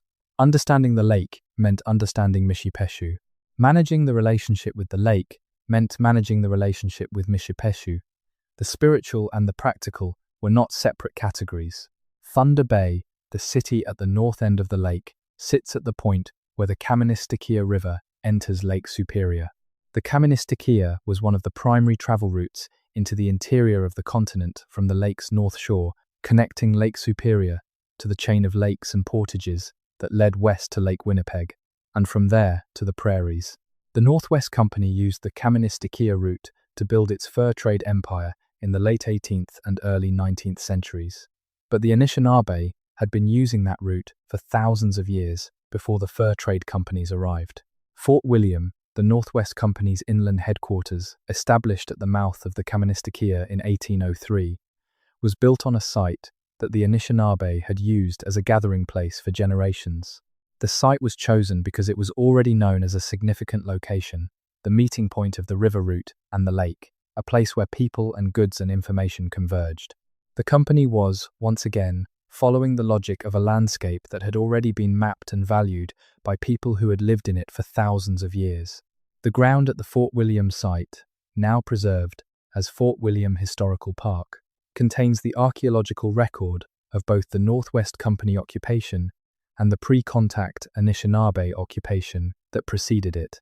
Archaeological assessments conducted at the site over the years have found pre-contact material below the colonial layers, consistent with the pattern we have been tracing across Canadian cities. The pre-contact material indicates use of the site over an extended period as a gathering and travel staging area on the lake shore. What is under the Thunder Bay area more broadly, in the highlands above the lake shore, and in the river valleys of the Kaministiquia and the Pigeon River and the other watercourses that drain the height of land above the lake, is less well documented. The rock art sites along the north shore are the most visible expression of the pre-contact presence, but they are the sites that happen to be on vertical rock faces, accessible by canoe. The occupation sites, the camps and the processing areas and the burial grounds and the ceremony sites are on the land surface and in the ground, and they have been assessed to varying degrees as development has reached them in the Thunder Bay area. The north shore of Lake Superior is remote by the standards of most Canadian cities. The development pressure has been lower than in the major urban centres of the south. The result is that more of the pre-contact heritage of the North Shore has survived in relatively undisturbed condition than in the heavily developed cities further south. But survival is not documentation, and the sites that have survived the development pressure have not all been assessed and understood. They sit in the landscape, known to the Anishinaabe communities, that have maintained relationships with the land through the colonial period and continuing into the present, but not fully known to the broader public or the institutions that are supposed to protect heritage. The Lake Superior itself is a keeper of records, in the same way that the St. Lawrence is a keeper of records. The cold and the depth of the lake preserve material of extraordinary variety. The shipwrecks of the colonial and industrial periods are well known to divers and to the Great Lakes maritime heritage community. There are hundreds of them, from wooden sailing vessels of the 18th century to steel steamships of the industrial period, all preserved in the cold dark of the lake at various depths. What is on the lake bottom below those shipwrecks, in the sediment that accumulated before the colonial period, is much less well known. The lake was used as a travel route and a food source and a ceremony site for thousands of years before any European arrived. Objects that were lost in the lake or deposited in the lake over that period are preserved in the cold sediment of the lake bottom. Whether pre-contact material is recoverable from the Lake Superior bottom in a way that is archaeologically meaningful is a question that has not been fully addressed. The deepest copper deposits on the Keweenaw Peninsula, the veins that were worked by pre-contact miners over thousands of years, extend under the lake floor. The extent of pre-contact copper mining on the lake bottom, in the areas where the deposits extend into the shallow nearshore zone, has not been assessed. The presence of pre-contact copper in Winnipeg and across the Great Plains and down the Mississippi Valley and along the Atlantic coast is the indirect evidence of a mining operation of continental significance. The direct evidence of that mining operation, the pits and trenches, and tools and debris that the miners left at the extraction sites, is distributed across the Keweenaw Peninsula and the islands of the Eastern Lake, and possibly extends onto the lake floor in the nearshore zones around the copper deposits. That is a large amount of potential evidence for a significant pre-contact industrial operation that has not been comprehensively assessed. St. John is a city that belongs in this conversation, because the Bay of Fundy is one of the most unusual marine environments in the world, and its archaeological record reflects that. The Bay of Fundy, which separates Nova Scotia from New Brunswick and extends northeast to the Minas Basin, has the highest tides in the world. In the Minas Basin at the head of the bay, the tidal range can exceed 16 meters, one of the remarkable hydrological phenomena of the North American coast. The tides are caused by the geometry of the bay, which resonates at approximately the same frequency as the natural tidal rhythm, amplifying the tidal range through a resonance effect that would be recognizable to any physicist studying standing waves in a confined body of water. The Mi'kmaq, who have lived on the shores of the Bay of Fundy for thousands of years, knew the tides in the most practical possible sense. Their entire coastal economy was organized around the tidal cycle, the timing and location of clam beds and fish runs, and seaweed harvests being determined by the tides in a way that required intimate knowledge of the bay's specific tidal patterns. That knowledge was not written down. It was encoded in the timing of activities and the understanding of places and the seasonal rhythms of the community's movement through the landscape. The Minas Basin, at the head of the Bay of Fundy, has an unusual characteristic related to its extraordinary tides. The tidal range exposes enormous areas of the basin floor twice daily, areas that are covered by 6 to 10 meters of water at high tide and completely exposed at low tide. The exposed basin floor is ancient sediment, laid down over thousands of years of tidal and riverine deposition. In that ancient sediment, particularly in the areas around the margins of the basin where the tidal flat meets the upland, there are pre-contact sites that were occupied when the basin floor was at a different elevation relative to the tides than it is today.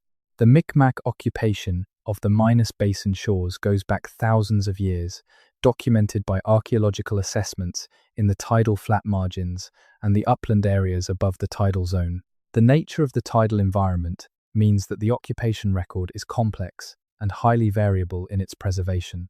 Some portions of the ancient shoreline are exposed by erosion and then reburied by tidal deposition in a cycle that is not fully predictable.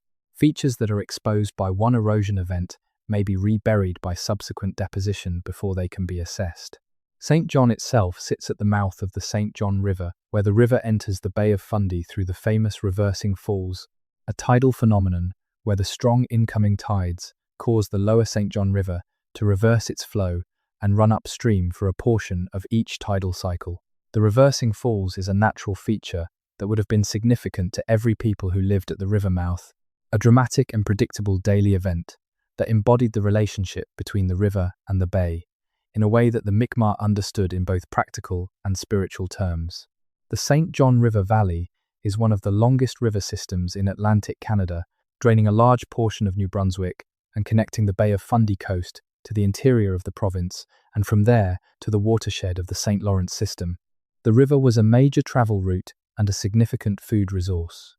Pre-contact occupation of the St. John River Valley is documented from its headwaters near the Quebec border to its mouth at the Bay of Fundy. The city of St. John is built on the lower reaches of this system, at the tidal boundary between the river and the bay. The ground under St. John preserves a record of occupation at that boundary, going back to the deep pre-contact period. Archaeological assessments conducted in the course of development in the city have found pre-contact material in multiple locations, consistent with Micmac and Maliseet occupation of the river mouth over thousands of years. The tidal environment and the river dynamics have complicated the preservation of the record in some areas, while the sheltered conditions of the upper river margins have preserved material in other areas in good condition. The colonial record of St. John begins with its establishment as a Loyalist city in 1783, following the American Revolution. The city has a documented colonial history that is unusually complete by the standards of Eastern Canadian cities, because the Loyalist community that founded it was literate, record-keeping, and conscious of its own historical significance from the beginning. The colonial record is rich. The pre-colonial record, as always, is less rich in documents and more rich in the ground. Charlottetown is the capital of Prince Edward Island, and Prince Edward Island is a province whose pre-contact history is largely invisible to most Canadians, because the island is so thoroughly associated with the Confederation narrative and the Anne of Green Gables cultural mythology that there is little room in the popular imagination for the 8,000 years of Mi'kmaq occupation that preceded both. Prince Edward Island, which the Mi'kmaq call Epequit, meaning lying in the water, was a significant Mi'kmaq territory. The island was a productive environment, with excellent fisheries in its surrounding waters and productive clam flats in its numerous bays and estuaries, and with a temperate climate that supported a diverse terrestrial ecosystem. The Mi'kmaq moved between the island and the mainland, according to the seasonal round, spending part of the year on the island, taking advantage of its marine resources, and part of the year on the mainland. The island's pre-contact archaeological record is documented at sites distributed around the coastline and in the interior, with the coastal sites being the most numerous and the most productive in terms of the material recovered. The sandy soils of Prince Edward Island are not generally favourable for the preservation of organic material, which means the record is dominated by shell and lithics, rather than bone and wood. But the sites that have been assessed tell a consistent story of long-term Mi'kmaq use of the island's resources, going back to at least 3,000 years before the present, and probably much earlier. What is under Charlottetown, in the ground below the colonial city that grew on the island's western shore, is consistent with the island-wide pattern of pre-contact Mi'kmaq occupation. The harbour at Charlottetown, which provided the same kind of sheltered access to the island's resources that drove the colonial settlement of the site, was a place that the Mi'kmaq had been using before the French arrived and claimed the island in the 17th century. The pre-contact sites at the Charlottetown harbour have been partially assessed in the course of development work in the city's historic waterfront area. The assessments have found evidence of Mi'kmaq occupation consistent with the island-wide record. The French colonial occupation of the island, which they called Ile Saint-Jean, was followed by the British occupation after the Treaty of Paris in 1763, and then by the Loyalist immigration and the colonial agricultural development that transformed the island in the late 18th and early 19th centuries. The story of the Acadian deportation from the island in 1758, when the British expelled the French-speaking Acadian population as part of their conquest of the region, is one of the darker chapters in Atlantic Canadian colonial history. The land the Acadians had cleared and farmed was redistributed to new British settlers, and the landscape of the island was transformed again. In all of this colonial complexity, the Mi'kmaq ground record sits at the base, the oldest layer, the original human presence on the island, preserved in the archaeological record of the coastal sites and the harbour areas and the river mouths. The Charlottetown harbour area has seen enough archaeological assessment work to confirm that the pre-contact record is there. It has not seen enough to fully characterise what is there. Regina is a prairie city built on almost nothing in the geographic sense, and yet what it was built on in the human sense is as deep as anywhere else in this country. Regina sits in the middle of the Saskatchewan plain, far from any major river junction, at a location that was chosen as the territorial capital in 1882, primarily because the Canadian Pacific Railway main line ran through that point. The CPR chose the route through the flat southern prairie for engineering reasons, to avoid the hills and valleys of the northern prairie, and the route determined where the towns were built. Regina was a construction line town, created by the logic of railway economics rather than by the logic of landscape that had determined the locations of most pre-contact gathering sites. And yet the landscape the railway ran through was not empty before the railway came. The southern Saskatchewan plain was the heartland of the buffalo economy, the habitat that the plains bison herds depended on and that the plains peoples had organized their entire lives around for thousands of years. The flat southern prairie, which makes Regina seem like it has no geographical logic, was in the pre-contact world the productive grassland at the center of a continental food economy. The bison moved across it in herds that blackened the horizon. The peoples who managed the hunt moved with the herds, following the seasonal cycle of the bison's movement and organizing their communities around the opportunities and requirements of the hunt. The Wascana Creek, which runs through what is now the city of Regina, and whose name comes from the Cree word for pile of bones, was part of that buffalo economy. The name refers to the piles of bison bones that accumulated at the creek, the remnants of organized hunts that had been conducted there over generations. The creek was not a major river, but it was a reliable water source in the flat prairie, and reliable water in the flat prairie was worth knowing. The bison came to it. The people who hunted the bison came to it. The bones accumulated. Under the city of Regina, in the Wascana Creek sediment, and in the terrace deposits adjacent to the creek, the pre-contact record of the southern Saskatchewan plain is preserved. Archaeological assessments conducted in the course of development in the city have found material consistent with the plains occupation record, projectile points and processing debris, and the other evidence of the mobile hunting communities that used the Wascana Creek area as a stopping point on the seasonal round. The material has not been comprehensively synthesized into a picture of the pre-contact occupation of the Regina area. It sits in the assessment reports and the museum collections, waiting for the synthesis. The medicine wheel tradition of the Great Plains extended into the area around Regina. There are medicine wheel sites on the upland prairie south and west of the city that have been documented in the provincial archaeological record. The sites are in varying states of protection and preservation. The urban expansion of Regina has consumed some of the prairie south of the city that would have contained pre-contact surface features.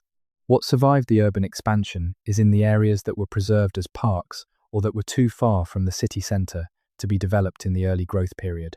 Lethbridge in southern Alberta is another prairie city with a deep relationship to the pre-contact past. Lethbridge sits in the Oldman River Valley, and the Oldman River was one of the major travel routes through the southern Alberta prairie for the Blackfoot Confederacy and for the predecessor peoples who occupied the same landscape. The river valley cuts through the prairie in a manner similar to the Bow River Valley at Calgary and the South Saskatchewan Valley at Lethbridge, creating a deep, sheltered corridor that was used for campsites and for the processing of bison taken in drives on the upland prairie above. Head Smashed In Buffalo Jump, already mentioned in the context of Calgary, is approximately 60 kilometers west of Lethbridge. The jump site and the Lethbridge area were part of the same economy and the same seasonal round. The bison that were processed at Head Smashed In Buffalo Jump over 6,000 years came from the southern Alberta prairie that Lethbridge now sits on. The people who drove the bison to the jump came from the prairie that Lethbridge now sits on. The camps where the processed meat was dried and prepared for storage were on the river terraces of the Oldman River that Lethbridge now sits on. The deep pre-contact record of the Lethbridge area is accessible in the river valley, where construction assessments have consistently found material from the full sequence of plains occupation periods, from the Paleo-Indian through to the historic era. The city has grown on the prairie above the valley in the course of the 20th century, and the surface features that were on the upland prairie before the city arrived, the teepee rings and the drive lanes, and the other markers of the plains people's use of the landscape, have largely been destroyed by the construction of the city. What is in the ground under Lethbridge's streets and buildings, in the deeper pre-contact deposits below the disturbed surface layer, is the record of the bison economy at work, the processing debris, the fire-cracked rock from the roasting pits, the lithic scatters from the tool-making that happened at the campsites, the bone fragments of the animals that were butchered. All of it is there, in varying states of preservation, at depths that vary with the local geology and the history of surface modification. None of it has been comprehensively catalogued. The deepest story, the one that sits at the bottom of the stratigraphic sequence in every Canadian city, regardless of which city we are talking about, is the same story. It is the story of a world that was here before the colonial period, a world that was organized and populated and connected and managed, a world whose relationship with the landscape of this country was deep and sophisticated and durable in ways that the colonial period disrupted but did not erase. The evidence of that world is in the ground. Every city in this country is built on it. And the strange thing, the thing that keeps surfacing as you trace this pattern from city to city, is not the individual finds.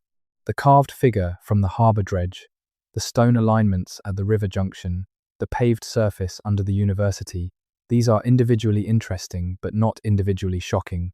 The strange thing is the pattern, the regularity of it, the fact that every city, every single one of them, when the ground is opened for any reason, tends to offer up evidence of deep pre-contact occupation.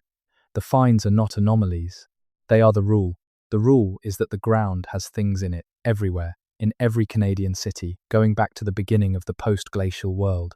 That regularity, that universality of the pattern, is the thing that the dominant narrative of Canadian history was not prepared for.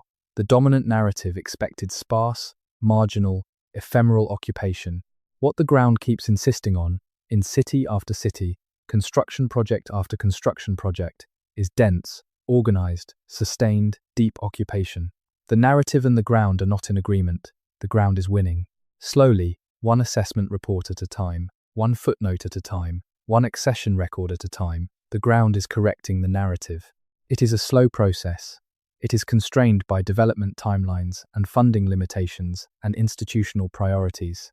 It is complicated by the political dimensions of Indigenous land claims and the question of who has authority over the heritage materials that are found. It is impeded by the simple physical challenge of doing careful, time-consuming, expensive work in urban environments where the clock is always running and the developer is always waiting. But it is happening. The correction is accumulating. The picture is getting clearer, and the picture that is emerging from the ground under Halifax and Montreal and Quebec City and Toronto and Winnipeg and Calgary and Vancouver and Victoria and Ottawa and Saskatoon and Edmonton and Thunder Bay and St. John and Charlottetown and Regina and Lethbridge, every other city in this country, is a picture of a continent that was fully inhabited, deeply managed, and thoroughly known by human communities, whose presence in the landscape goes back to the beginning of the post-glacial world, and whose relationship with the land was as sophisticated and as durable as any relationship between people and landscape in human history. That is what is under Canada's cities. That is the ground truth of this country. That is what keeps showing up when somebody digs for another reason. The deeper you dig, the stranger it gets. Stranger in the best possible sense. Richer, older, more complete, more human. Sleep well, let the ground keep its record for another night. In the morning it will still be there, as patient as it has always been, holding the oldest story on the continent, waiting for whoever comes with the right questions and the time to listen. There is a dimension of the urban archaeology of Canada that we have not yet discussed directly, and it is the dimension of time. Not deep time, the geological time of the rock formations and the glacial sequences, but the specific human time of the periods between the finds and the stories we tell about them. Consider what it means that the 1925 McGill memo sat in a university archive for 45 years before a historian found it while looking for something else. 45 years during which the knowledge of a potentially significant pre-contact surface under the lower campus was technically available to anyone who knew to look for it, but practically inaccessible to the people who might have done something with it. The memo was filed, not lost. It was in the archive. It was accessible. But the institutional knowledge that the memo existed, the ability to connect the information in the memo to the questions that researchers were asking, was not present in any reliable way during those 45 years. This is the condition of a great deal of the urban archaeological record of Canadian cities. The information exists in archives and collections and personal papers and the footnotes of academic publications. The synthesis that would make the information useful, the comprehensive picture that would allow researchers and heritage professionals and Indigenous communities and the public to understand the full depth of what is in the ground under these cities, does not exist. The pieces are there, the puzzle is not assembled. The reasons for this are not mysterious. Archaeological synthesis is expensive and time-consuming and not well supported by the funding structures of Canadian academic institutions, which tend to reward primary research at specific sites over the integrative work of pulling together the results of dozens of assessment reports into a coherent picture. Assessment reports themselves are not uniformly accessible. They are filed with provincial archaeological bodies, but access to the files is not always straightforward for researchers who are not directly affiliated with the filing organization. Museum collections are held at institutions that may or may not have the resources to catalogue their holdings in ways that make them fully searchable and accessible.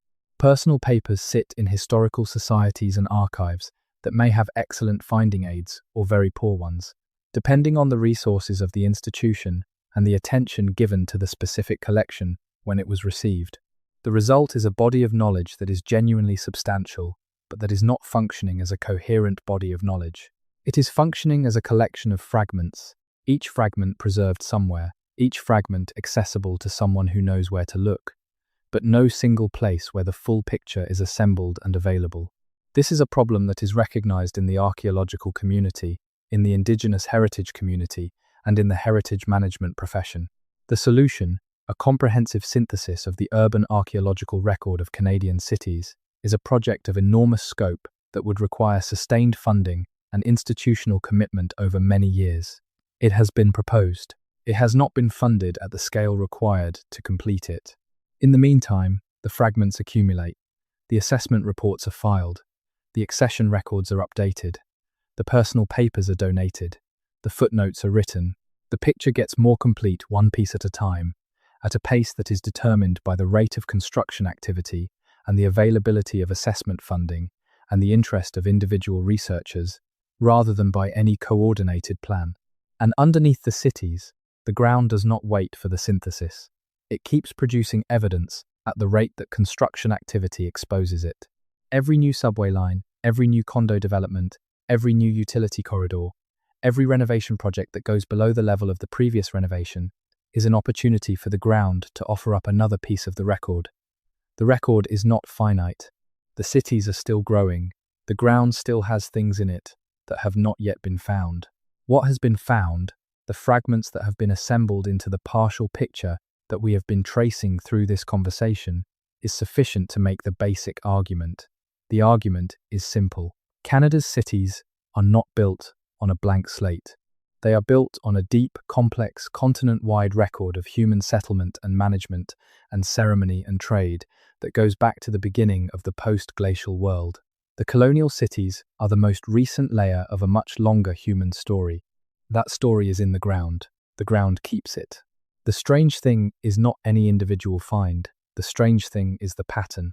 The regularity with which the ground offers up evidence of deep pre-contact occupation, every time someone digs in any Canadian city for any reason, is itself the evidence. The pattern is the argument. The pattern says that the occupation was universal, not localized. The pattern says that the pre-contact landscape of Canada was not sparsely inhabited at a few exceptional locations.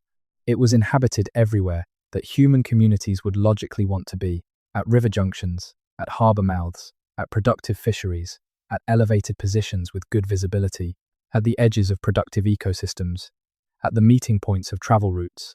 In other words, at all the places where cities now stand. The cities stand where they stand because those locations were the best locations in the landscape. The pre-contact communities were at those locations for the same reason. The colonial settlers who founded the cities were following the logic of a landscape that had already been mapped and known and used by human communities for thousands of years. They did not discover the best locations. They occupied them. That is the deepest strange thing about the ground under Canada's cities.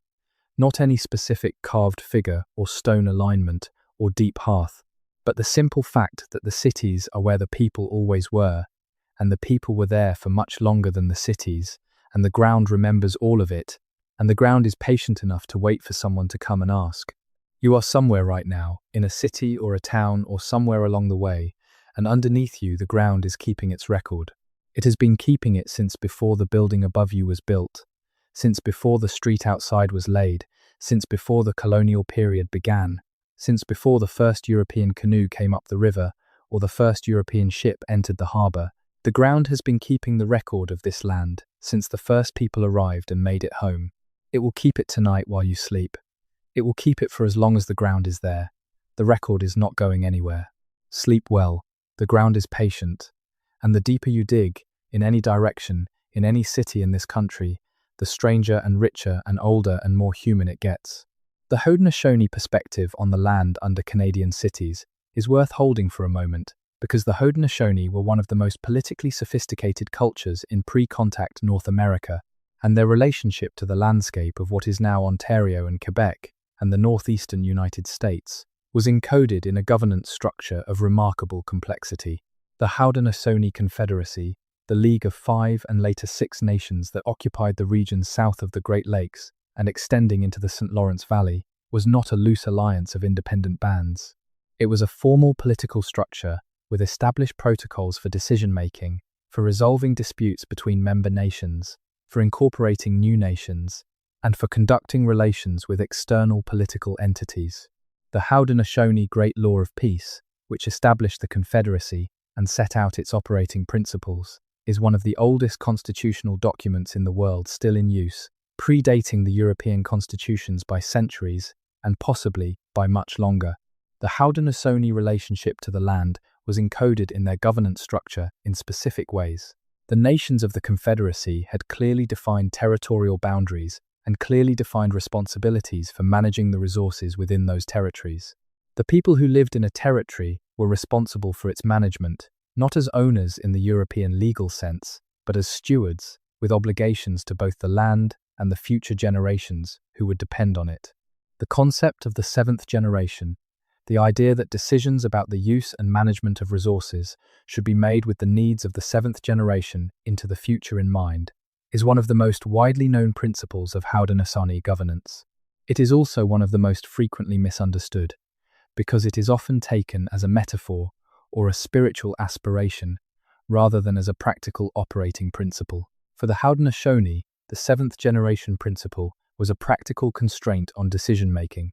It meant that a community considering a course of action that would affect the land had an obligation to consider the consequences of that action across a time horizon of approximately 175 years. A governance structure that operates on a time horizon of 175 years produces different decisions than a governance structure that operates on a time horizon of 4 years or 10 years or a single generation. It produces decisions oriented toward the maintenance and improvement of the land's productivity over the long term, rather than toward the extraction of maximum short-term benefit. It produces decisions that preserve options for future generations rather than constraining them. The pre-contact landscape of Ontario and Quebec was managed under the seventh generation principle, and the land record reflects that management. The agricultural practices of the Haudenosaunee were not extractive in the way that European industrial agriculture was extractive. The Three Sisters, the intercropped combination of corn and beans and squash that was the foundation of the Haudenosaunee agricultural system, was a complex ecological system that maintained soil fertility over long cultivation periods without the soil depletion that characterized monocrop European agriculture. The Haudenosaunee moved their village sites every 10 to 15 years, when the local forest resources within reasonable carrying distance had been depleted, allowing the site to regenerate while the community established itself in a new location. The management of the landscape over time was not accidental. It was the result of an intentional governance structure operating on a long time horizon. The archaeological evidence of Haudenosaunee village movement in southern Ontario is one of the most extensively documented phenomena in Ontario archaeology.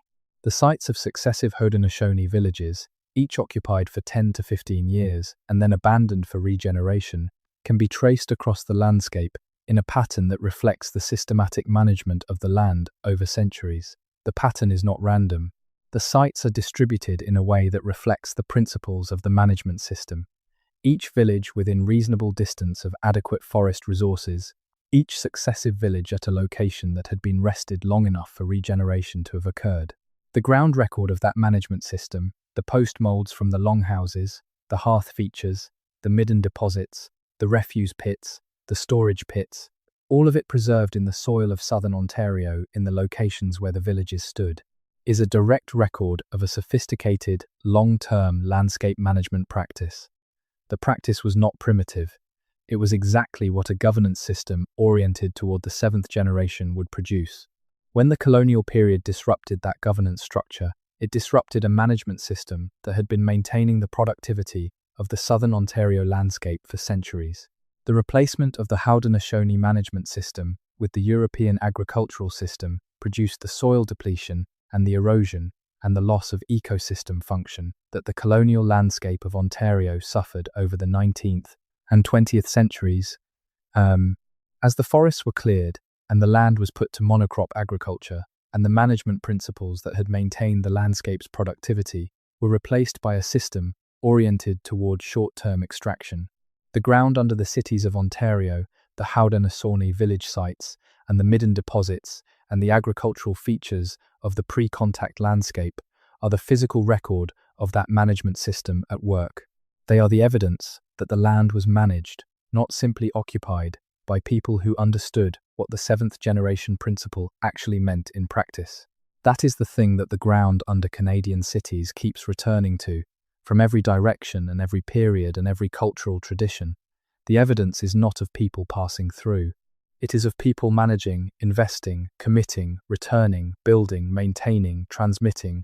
The evidence is of communities with a long-term relationship with specific places, a relationship that was organized and sustained and deepened over generations and centuries and millennia. That is the record the ground is keeping. That is the story the deeper levels of Canada's cities contain.